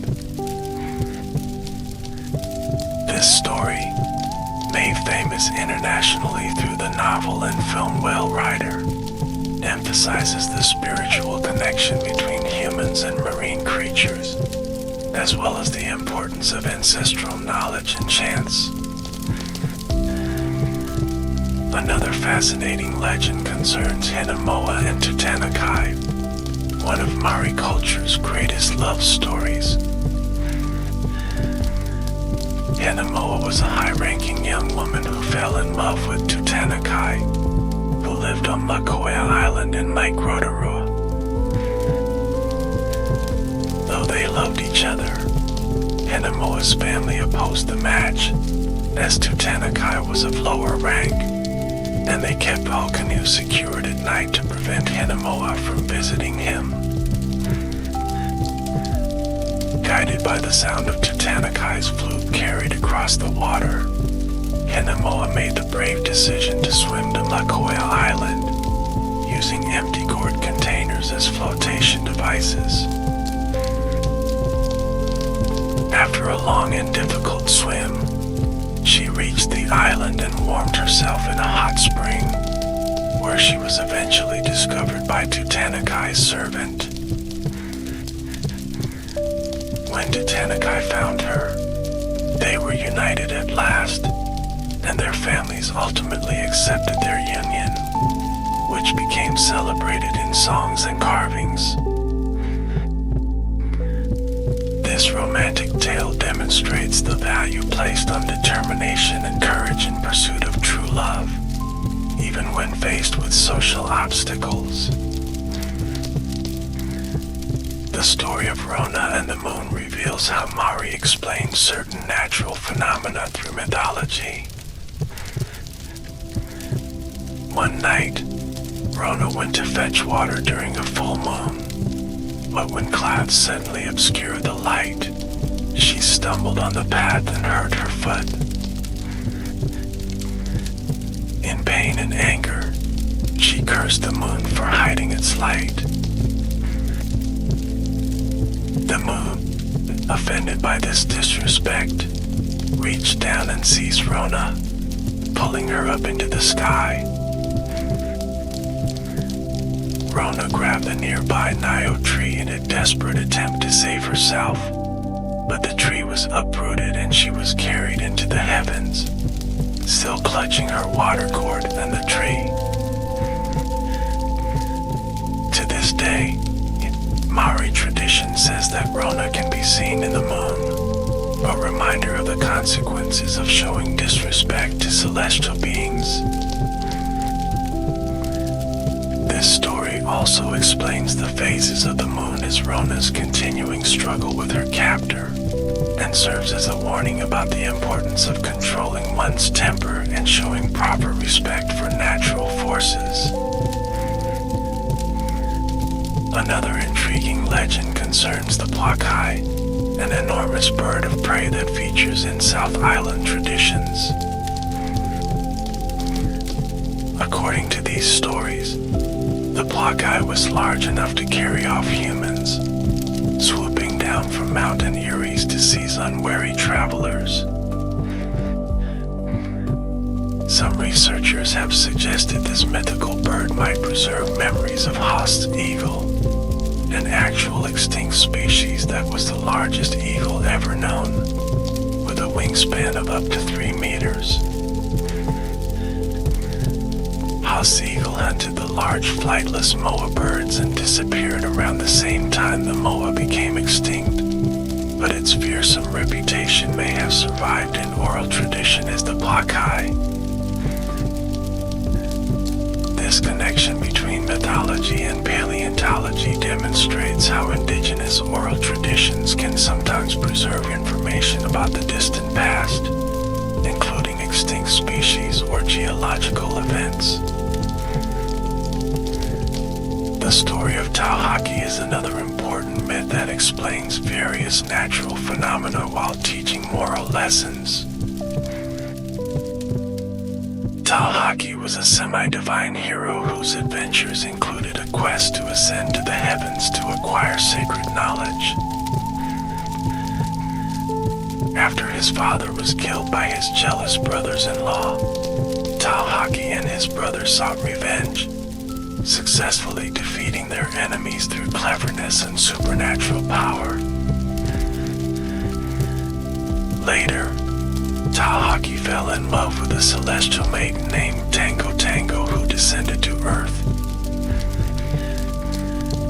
They married and had a child, but after Talhaki violated a tapu, Tango Tango returned to the heavens with their daughter. Determined to find them, Talhaki journeyed to the sky world, climbing a vine or, in some versions, a spider's thread. In the sky realm, he disguised himself as an old man, eventually revealing his true identity, reuniting with his family, and gaining sacred knowledge. Talhaki's ascent to the heavens is associated with lightning, thunder, and rain, natural phenomena that bear his influence. This myth emphasizes the importance of respecting tapu restrictions while also demonstrating how determination and cleverness can overcome seemingly impossible obstacles. Let's also explore the legend of Tutankhamun and Tiki, which explains the origin of the nose flute or kowal. Tutankhamun, the same character from the Hinamo story, had a close friend named Tiki. The two young men were inseparable companions, spending much time together playing music on their flutes on Makoya Island.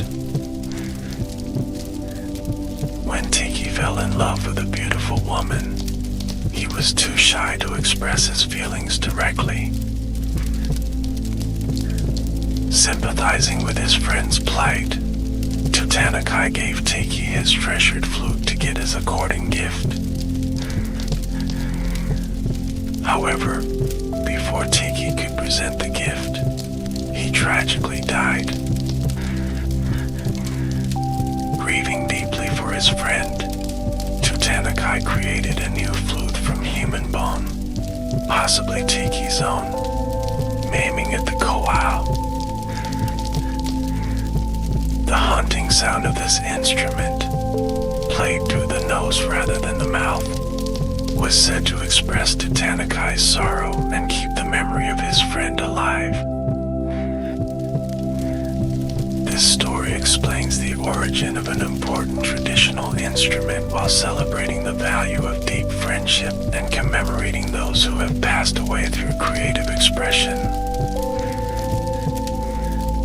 Another significant myth concerns the demigod Talhairomadio, god of winds and storms, whose anger at the separation of his parents Ranganui and Papatuanaku continues to affect the world today. When his brother Tane pushed apart their parents, bringing light into the world, Talhairomadio was the only one of their children who objected to the separation. In his rage, he tore out his eyes and threw them into the sky, where they became stars. He then followed his father Ranganui to the sky realm, from where he continues to send storms, hurricanes, and wild weather to torment his brothers and the earth. Talhairomadio battled fiercely with his brothers, driving Tangaroa and his ocean children to seek refuge in the sea, forcing Tane's forest children to develop strong roots and branches to withstand his fury, and causing Rongo and Haumea, the gods of cultivated and uncultivated foods, to hide within their mother Papatuanaku. Only Tumatalanga, the god of war and humans, stood firm against Tauhiramadio's onslaught, explaining why humans have the ability to resist and endure the forces of nature. This myth not only explains the origin of storms and winds, but also why plants must put down strong roots, why fish live in the sea, and why food plants grow underground, hidden from Tauhiramadio's wrath. The ongoing conflict between these divine brothers explains the constant struggle between different natural forces, creating a dynamic equilibrium that maintains the world's balance. Now let's explore some Maori traditions related to celestial bodies and navigation, which were crucial for their ancestors' epic voyages across the Pacific. The Maori had sophisticated knowledge of astronomy, recognizing various stars and constellations and using them for both practical purposes like navigation and timing of agricultural activities, as well as in mythology and spiritual practices. The Matariki star cluster, known in English as the Pleiades or Seven Sisters, was particularly significant, with its pre-dawn rising in late May or early June marking the beginning of the Maori New Year. This celestial event signaled the time for remembering the dead, celebrating new life, planning for the coming agricultural season, and gathering with family and community. Different tribes had slightly varying traditions regarding Matariki, with some focusing on the appearance of this star cluster, while others looked primarily to the rising of the star Puanga, or Rigel. The visibility of individual stars within the Matariki cluster was used to make predictions about the coming year's harvests and weather patterns, demonstrating the practical application of astronomical knowledge. In Maori astronomy, the Milky Way is known as Te Aikaroa, the long fish, or sometimes as Te Mangoroa, the long shark. Various constellations were recognized and named, including Te Waka o Tamari Redi, the canoe of Tamari Redi, formed by the tail of Scorpius, and Taitaru, the three stars of Orion's belt. This astronomical knowledge was critical for navigation, with voyagers using star paths to maintain direction during long ocean journeys. The traditional Polynesian navigational techniques that the Maori ancestors used involved memorizing the rising and setting positions of stars throughout the year, creating a mental map of star paths that could guide vessels across thousands of miles of open ocean. These techniques did not rely on instruments, but rather on careful observation of natural phenomena, including wave patterns, cloud formations, animal behavior, and celestial bodies. Navigators could detect distant islands by observing changes in wave patterns, the presence of certain birds, or cloud formations that form over land masses. This knowledge was preserved and transmitted through oral tradition, often encoded in songs, chants, and genealogical recitations that could be memorized and passed down through generations. While much of this traditional navigational knowledge was lost during the colonial period, recent decades have seen significant efforts to revive these practices, with organizations like the Polynesian Voyaging Society demonstrating that traditional navigation methods can successfully guide vessels across vast ocean distances. These survival efforts connect contemporary Māori to their voyaging ancestors, honoring the remarkable maritime achievements that led to the settlement of New Zealand and other Pacific islands. Now let's explore some aspects of traditional Māori medicine, or Rongoa Māori, which incorporated both physical and spiritual dimensions of healing. Traditional Māori healing practices were based on a holistic understanding of health, recognizing the interconnection between physical, mental, social, and spiritual well-being. The concept of Māori, or life force, was central to this approach, with illness often understood as a disruption of Māori requiring restoration of balance and harmony. Healing was practiced by tauhanga, specialists who underwent extensive training in both the practical and spiritual aspects of medicine. Physical treatments included the use of Rongoa Reikau, plant-based medicines derived from native trees, shrubs, and herbs. For example, the kawakawa plant was used to treat cuts, wounds, and digestive problems, while the bark of the totara tree provided remedies for skin conditions and internal complaints. Preparations might involve infusions, poultices, or steam baths, with specific combinations of plants prescribed for different conditions. Physical therapies also included miramiri, a form of massage or bodywork that manipulated muscles and joints to relieve pain and promote healing. Practitioners of miramiri were skilled in anatomy and physiology, able to identify and treat specific injuries or imbalances through touch. Romaromi, a deeper form of bodywork, used pressure techniques to release tension and blocked energy, sometimes causing temporary pain but aiming at long-term healing. Spiritual aspects of healing were equally important, as many illnesses were attributed to breaches of tapu, or spiritual transgressions that required specific rituals to address. Karakia, or prayers and incantations, were integral to the healing process, invoking spiritual assistance and focusing the healer's intention. Whey, or water, played a significant role in healing practices, with specific springs or water sources believed to have particular therapeutic properties.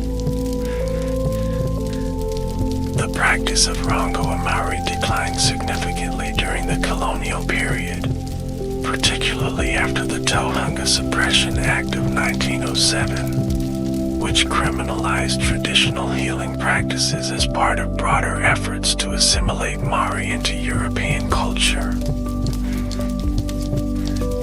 However, in recent decades, there has been a revival of interest in traditional Māori medicine, with practitioners working to preserve and transmit this knowledge while also engaging with contemporary health systems. Modern practitioners of Rongoa Māori emphasize that traditional healing approaches can complement rather than replace conventional medicine, offering holistic perspectives that address the cultural and spiritual dimensions of well-being alongside physical treatments. This revival reflects growing recognition of the value of indigenous knowledge systems and the importance of culturally appropriate healthcare for Māori communities. Let's now explore traditional Māori games and recreational activities, which serve not only as entertainment but also as ways to develop physical skills, strategic thinking, and cultural knowledge. Physical games were particularly important for developing the strength, agility, and coordination needed for warfare and food gathering. T-Reikau or stick games involve throwing and catching short sticks in rhythmic patterns, requiring quick reflexes and hand-eye coordination. These games were often accompanied by songs or chants that set the rhythm, with increasingly complex patterns challenging even the most skilled players. Toy, the art of swinging balls attached to strings, was traditionally practiced by both men and women, with men using longer, heavier poi to develop wrist strength for weapon use, while women performed more intricate movements often accompanied by songs. Today, poi has become internationally recognized as part of kapa haka performances, with skilled practitioners creating complex visual patterns through synchronized movements. Various forms of wrestling and combat games helped young warriors develop the skills needed for battle, including tutawa, a standing wrestling form, and Māori, training with weapons like the teia, a staff-like implement. Water games were popular in coastal and riverine communities, with swimming races, diving competitions, and games involving small canoes developing skills that would be valuable for fishing and navigation.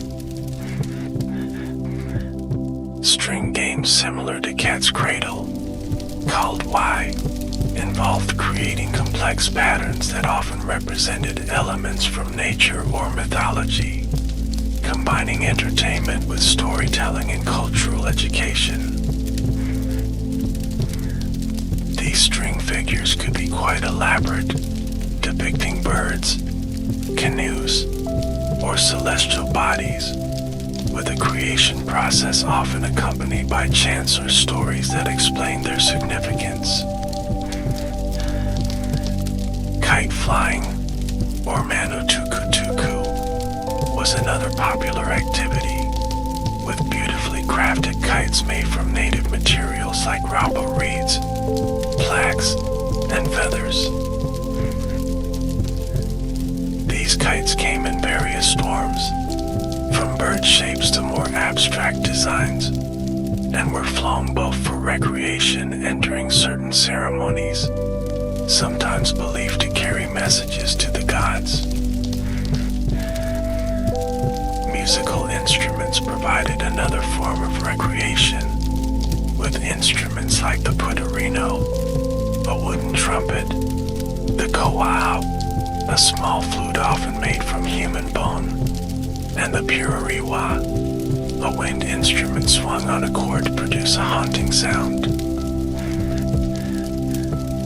Making music was not merely entertainment but often had spiritual significance, with certain instruments used in specific rituals or to communicate with the spiritual realm. Storytelling was perhaps the most important recreational activity, with skilled orators sharing myths, legends, and tribal histories during long winter evenings or special gatherings. These narrative performances entertained while also preserving and transmitting cultural knowledge, with stories often containing multiple layers of meaning that could be unpacked at different life stages.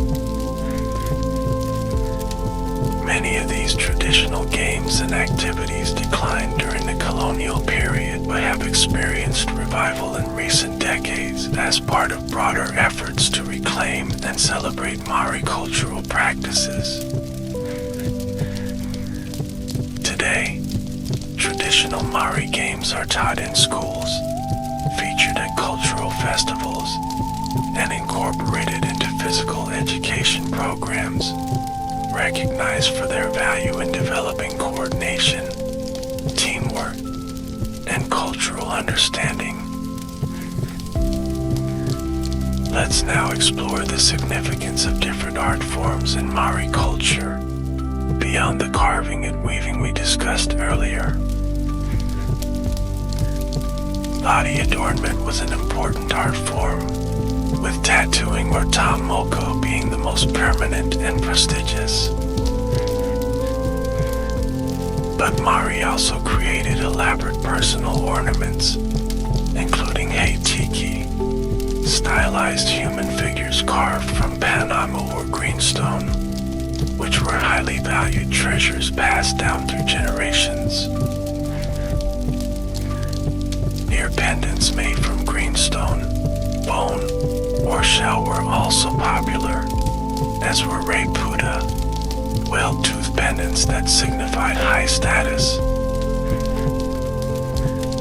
These items were not merely decorative but carried cultural significance, often connecting the wearer to ancestors or embodying spiritual protection. Painting was another important art form, though less permanent than carving. Red ochre mixed with shark oil was used to paint carved surfaces, meeting houses, storage containers, and canoes, adding visual impact while also helping to preserve the wood.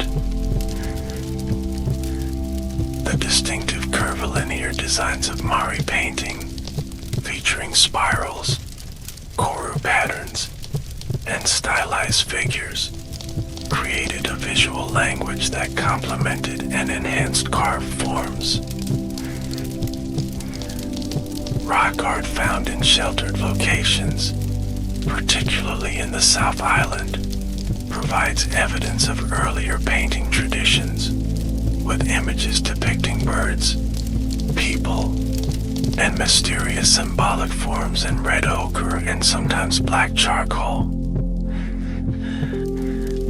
The art of oratory, or waikorero, was highly developed, with skilled speakers using metaphor, historical references, proverbs, and precise vocal techniques to move and persuade audiences.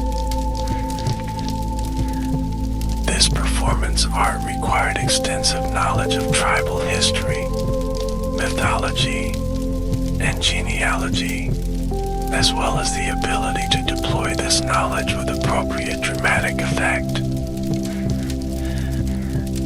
Contemporary Māori art has evolved from these traditional forms, with artists creating innovative works that engage with both ancestral techniques and modern materials and contexts. Artists like Ralph Hotere, Robin Kaukiwa, Shane Cotton, and Lisa Riona create powerful works that address issues of identity, colonization, and cultural revitalization, while maintaining connections to traditional Māori aesthetic principles. Similarly, contemporary Māori literature, beginning with writers like Wedia Himaira and Patricia Grace in the 1970s, has created a significant body of work that expresses Māori perspectives and experiences in written form. This literary tradition continues with authors like Carrie Hume, whose novel The Bone People won the Booker Prize, Alan Duff, whose Once Were Warriors was adapted into a powerful film, and younger writers who continue to explore what it means to be Māori in the contemporary world. Film has become another important medium for Māori cultural expression, with directors like Murata Mita, Barry Barkley, Lee Tamahori, and Taika Waititi creating works that present Māori stories and perspectives to both national and international audiences. The establishment of Māori television in 2004 has provided a platform for Māori language programming and content that reflects Māori values and interests, contributing significantly to language revitalization efforts and increased visibility for Māori culture. In music, artists like Moana Manaia-Podo, Maisie Rika, Rob Ruha, and bands like Herbs and Trinity Roots have created distinctive sounds that incorporate traditional elements into contemporary genres, often addressing social and political issues relevant to Māori communities. These diverse creative expressions demonstrate how Māori culture continues to evolve and adapt, maintaining connections to traditional forms while engaging with new technologies, materials, and global influences. Now let's explore some specific Māori myths that explain the origin of significant geographical features in New Zealand, illustrating how mythology connects people to their physical environment. The volcanic plateau of the central North Island is explained through the story of the mountains Tongariro, Taranaki, Daraho, and Rapu, who were once mighty warriors competing for the love of the beautiful mountain Pihanga.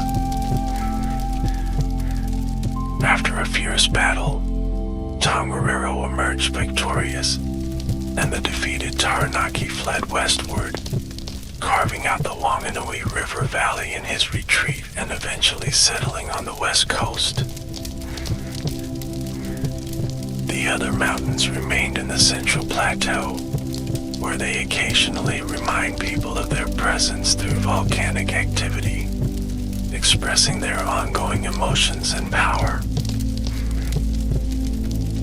This story not only explains the unusual isolation of Mount Taranaki, standing alone on the western coast, but also establishes a connection between human emotions like love, jealousy, and anger and the powerful geological forces that shape the landscape.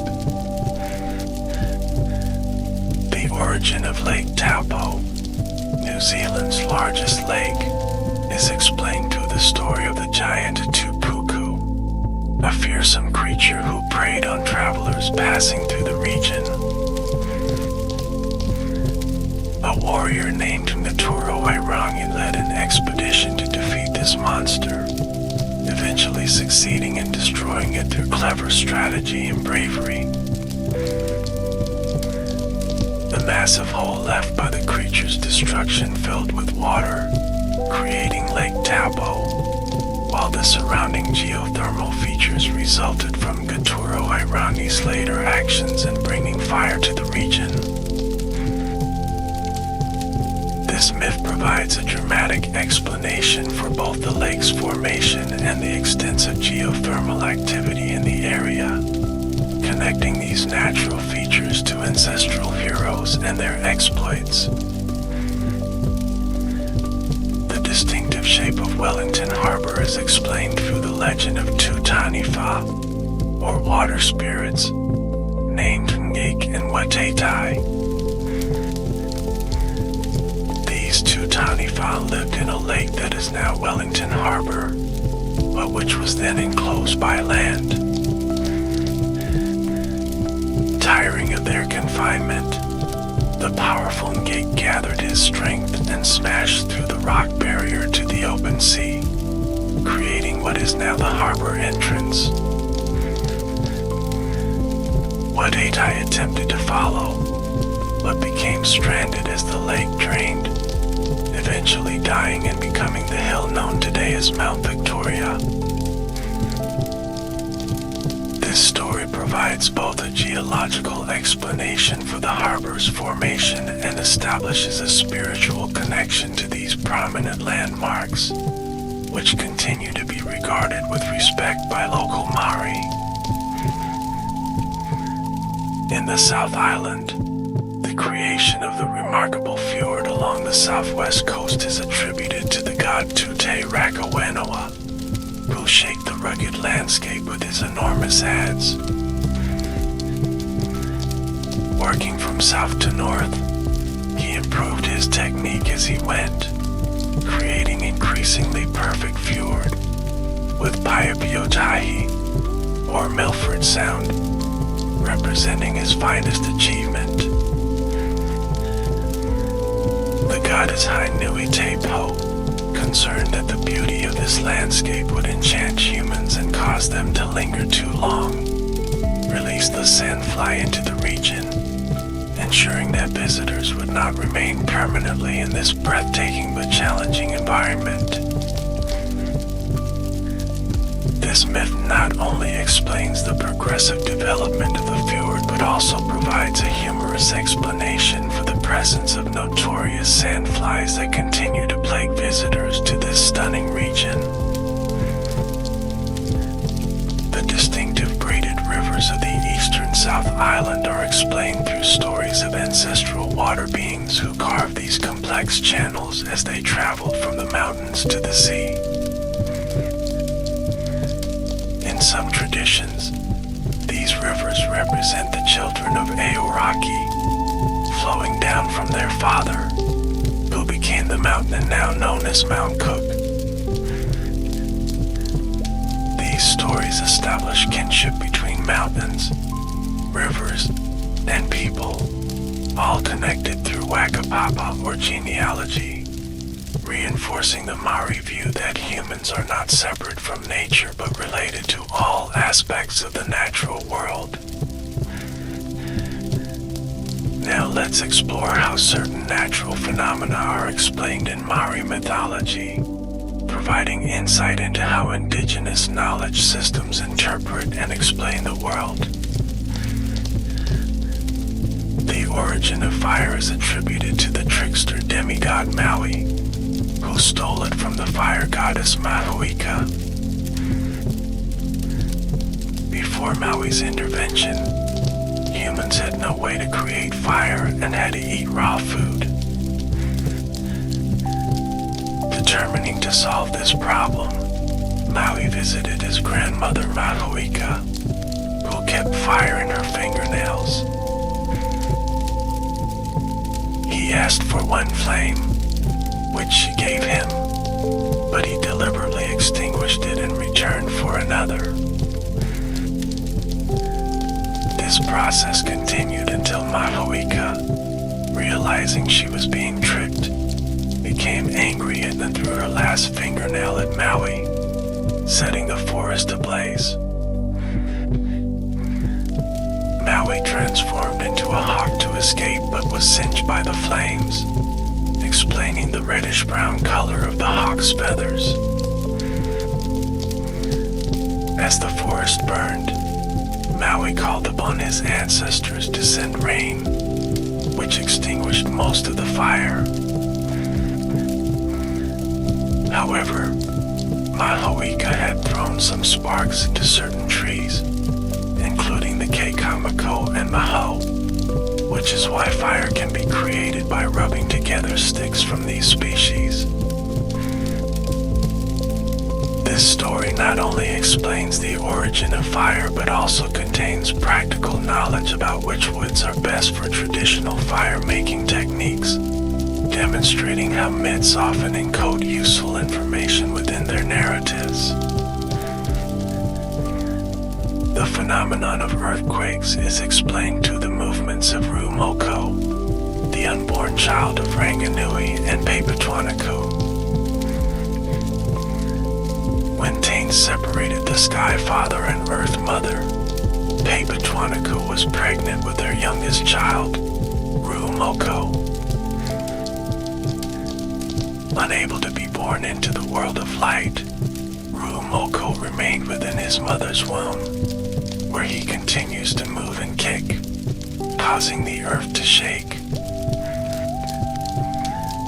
In some traditions, Rumoko is also associated with volcanic activity, as the god of earthquakes and volcanoes, explaining New Zealand's significant seismic and volcanic features through this mythological framework. The changing seasons are explained through the story of Haintakurua, the Winter Maiden, Ramatai, the summer maiden, who share the affections of the sun, Tamanui Te Ra. During the winter months, the sun spends time with Haintakurua in the north, resulting in shorter days and colder weather in the southern regions. When he journeys south to be with Hain Ramatai, summer arrives, bringing longer days and warmer temperatures. This personification of the seasons as female entities who attract the sun reflects the Māori tendency to understand natural phenomena through relational and personified frameworks rather than abstract processes. The phenomenon of fog and mist is explained as the continuing grief of Ranganui and Pepatuanaku, the separated Sky Father and Earth Mother. The tears of Ranganui fall as rain, while the sighs and laments of Pepatuanaku rise as mist and fog, visible expressions of their enduring love and longing for each other despite their forced separation. This poetic explanation connects everyday weather phenomena to the cosmic drama of creation, imbuing them with emotional and spiritual significance. The changing tides are attributed to the breeding of Tangaroa, god of the sea, whose inhaling draws the water away from shore, while his exhaling pushes it back. This personification of tidal patterns as the breath of a deity emphasizes the Māori view that natural forces are alive and conscious, requiring respect and proper acknowledgement. Understanding these mythological explanations provides insight into how Māori traditionally made sense of their world, finding meaning and connection in natural phenomena through narratives that link the physical environment to ancestral beings and cosmic events. Let's now explore some aspects of contemporary Māori culture and how traditional practices continue to evolve and adapt in the modern world. The Māori cultural renaissance that began in the 1970s has led to significant revitalization of traditional practices, but these are not simply preserved as museum pieces. They continue to evolve in response to contemporary circumstances. For example, traditional carving techniques are now applied to new materials beyond wood, bone, and stone, with some artists working in metals, glass, or even digital media. The themes explored in contemporary Māori carving also extend beyond traditional subjects to address modern issues like urbanization, environmental concerns, or cultural identity in a globalized world. Similarly, traditional weaving techniques are being applied to contemporary fashion design, with designers like Shona Tahoe creating innovative garments that reference traditional forms while exploring new aesthetic possibilities. The revival of Ta Moko, traditional tattoo, has seen both the recovery of traditional techniques and designs and their adaptation to contemporary contexts. Modern Ta Moko artists may use machine tattoo equipment alongside traditional tools, creating designs that honor ancestral patterns while reflecting the individual wearer's personal and tribal identity in the modern world. The performance art of Kapahaka has evolved to incorporate contemporary themes and occasionally modern musical elements, while maintaining its essential cultural foundations. Competitive Kapahaka performances at the biennial Te Matatini Festival showcase this dynamic tradition, with groups creating innovative performances that address current social and political issues while demonstrating exceptional skill in traditional elements like haka, koi, and waiata. The marae, traditionally the ceremonial gathering place of rural Maori communities, has been adapted to urban contexts, with many cities now featuring urban marae that serve diverse Maori populations far from their ancestral territories. Educational institutions, government agencies, and even corporations have established marae or marae-like spaces that incorporate traditional design elements and protocols, creating cultural spaces within contemporary institutional settings. These urban and institutional marae maintain key cultural protocols while adapting to new contexts, demonstrating how traditional practices can find meaningful expression in contemporary environments. The revival of traditional Maori sailing vessels, or waka, represents another area where ancient knowledge has been recovered and adapted. Projects like Waka Tapu, which involved sailing traditional double-hulled canoes from New Zealand to Easter Island using traditional navigation methods, demonstrate the continuing relevance of ancestral knowledge and its potential applications in the modern world.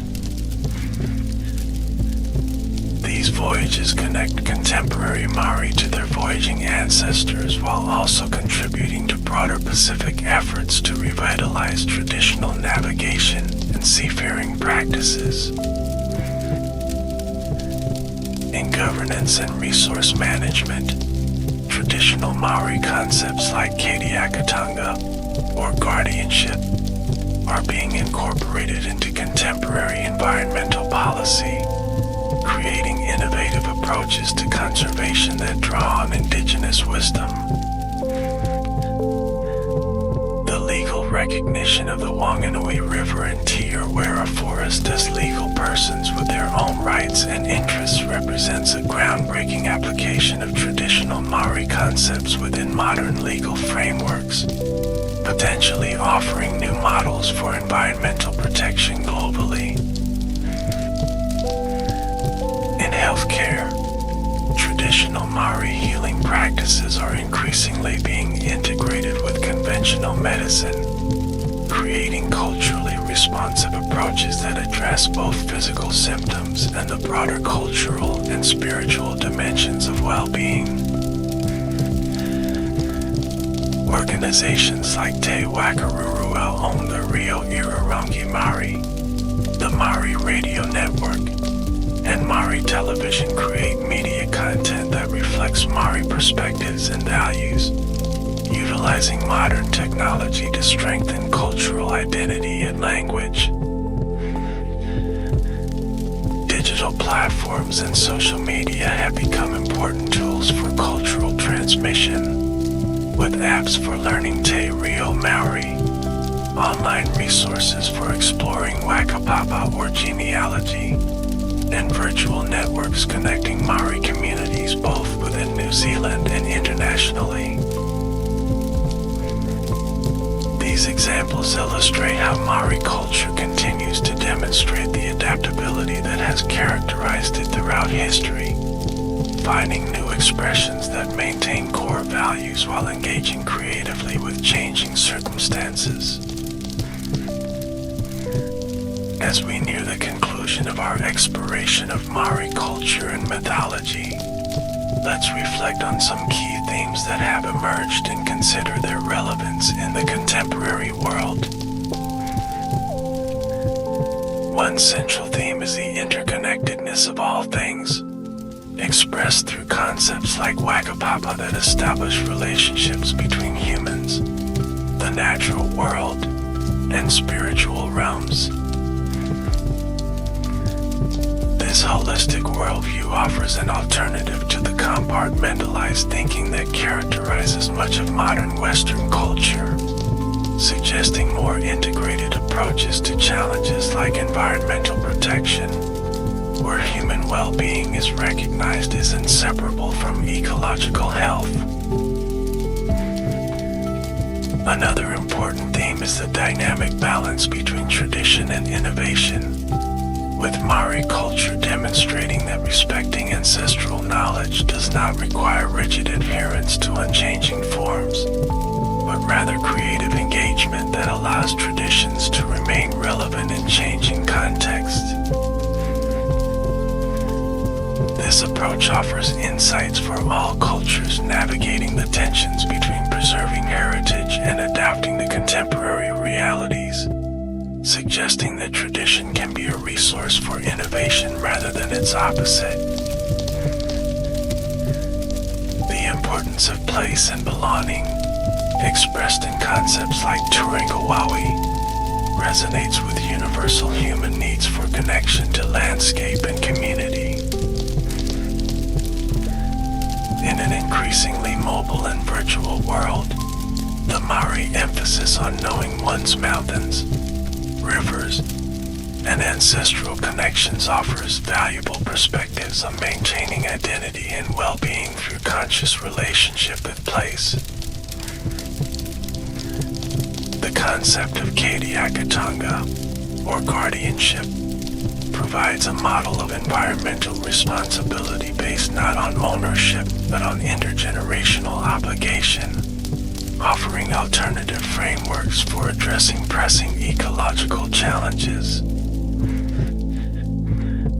By emphasizing humans' role as guardians rather than owners of natural resources, this perspective encourages sustainable practices that consider the needs of future generations. The revival of Te Reo Māori demonstrates the crucial link between language and cultural identity, showing how linguistic diversity preserves unique ways of understanding the world. As many indigenous languages worldwide face extinction, the Māori language revitalization movement offers both inspiration and practical strategies for keeping threatened languages alive.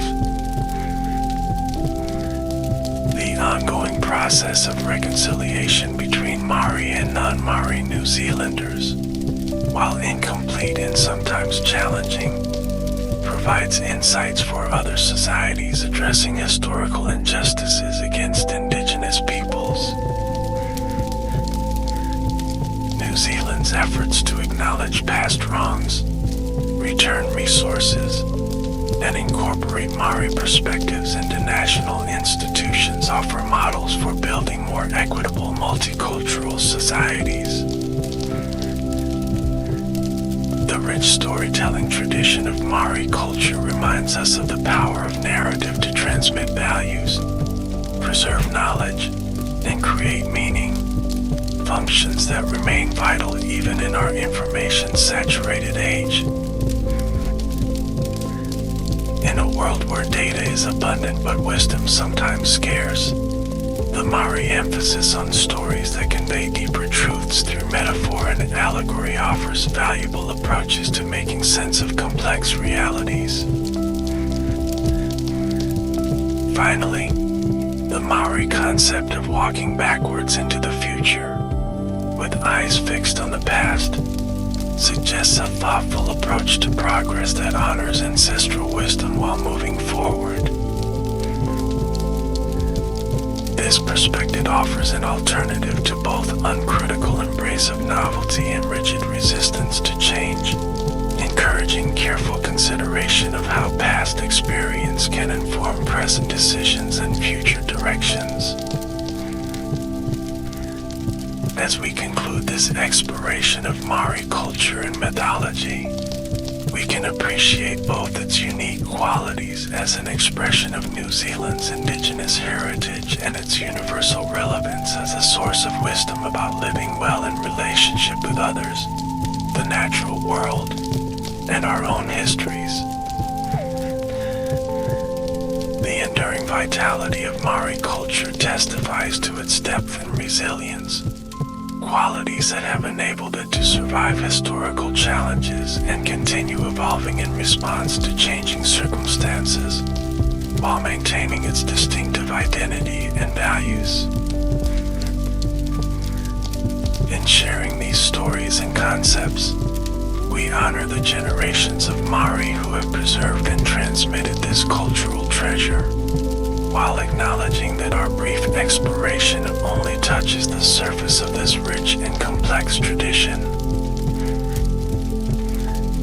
May this introduction inspire further learning about Māori culture and other indigenous knowledge systems, which offer valuable perspectives for addressing contemporary challenges and enriching our understanding of what it means to be human in relationship with each other and the world we share.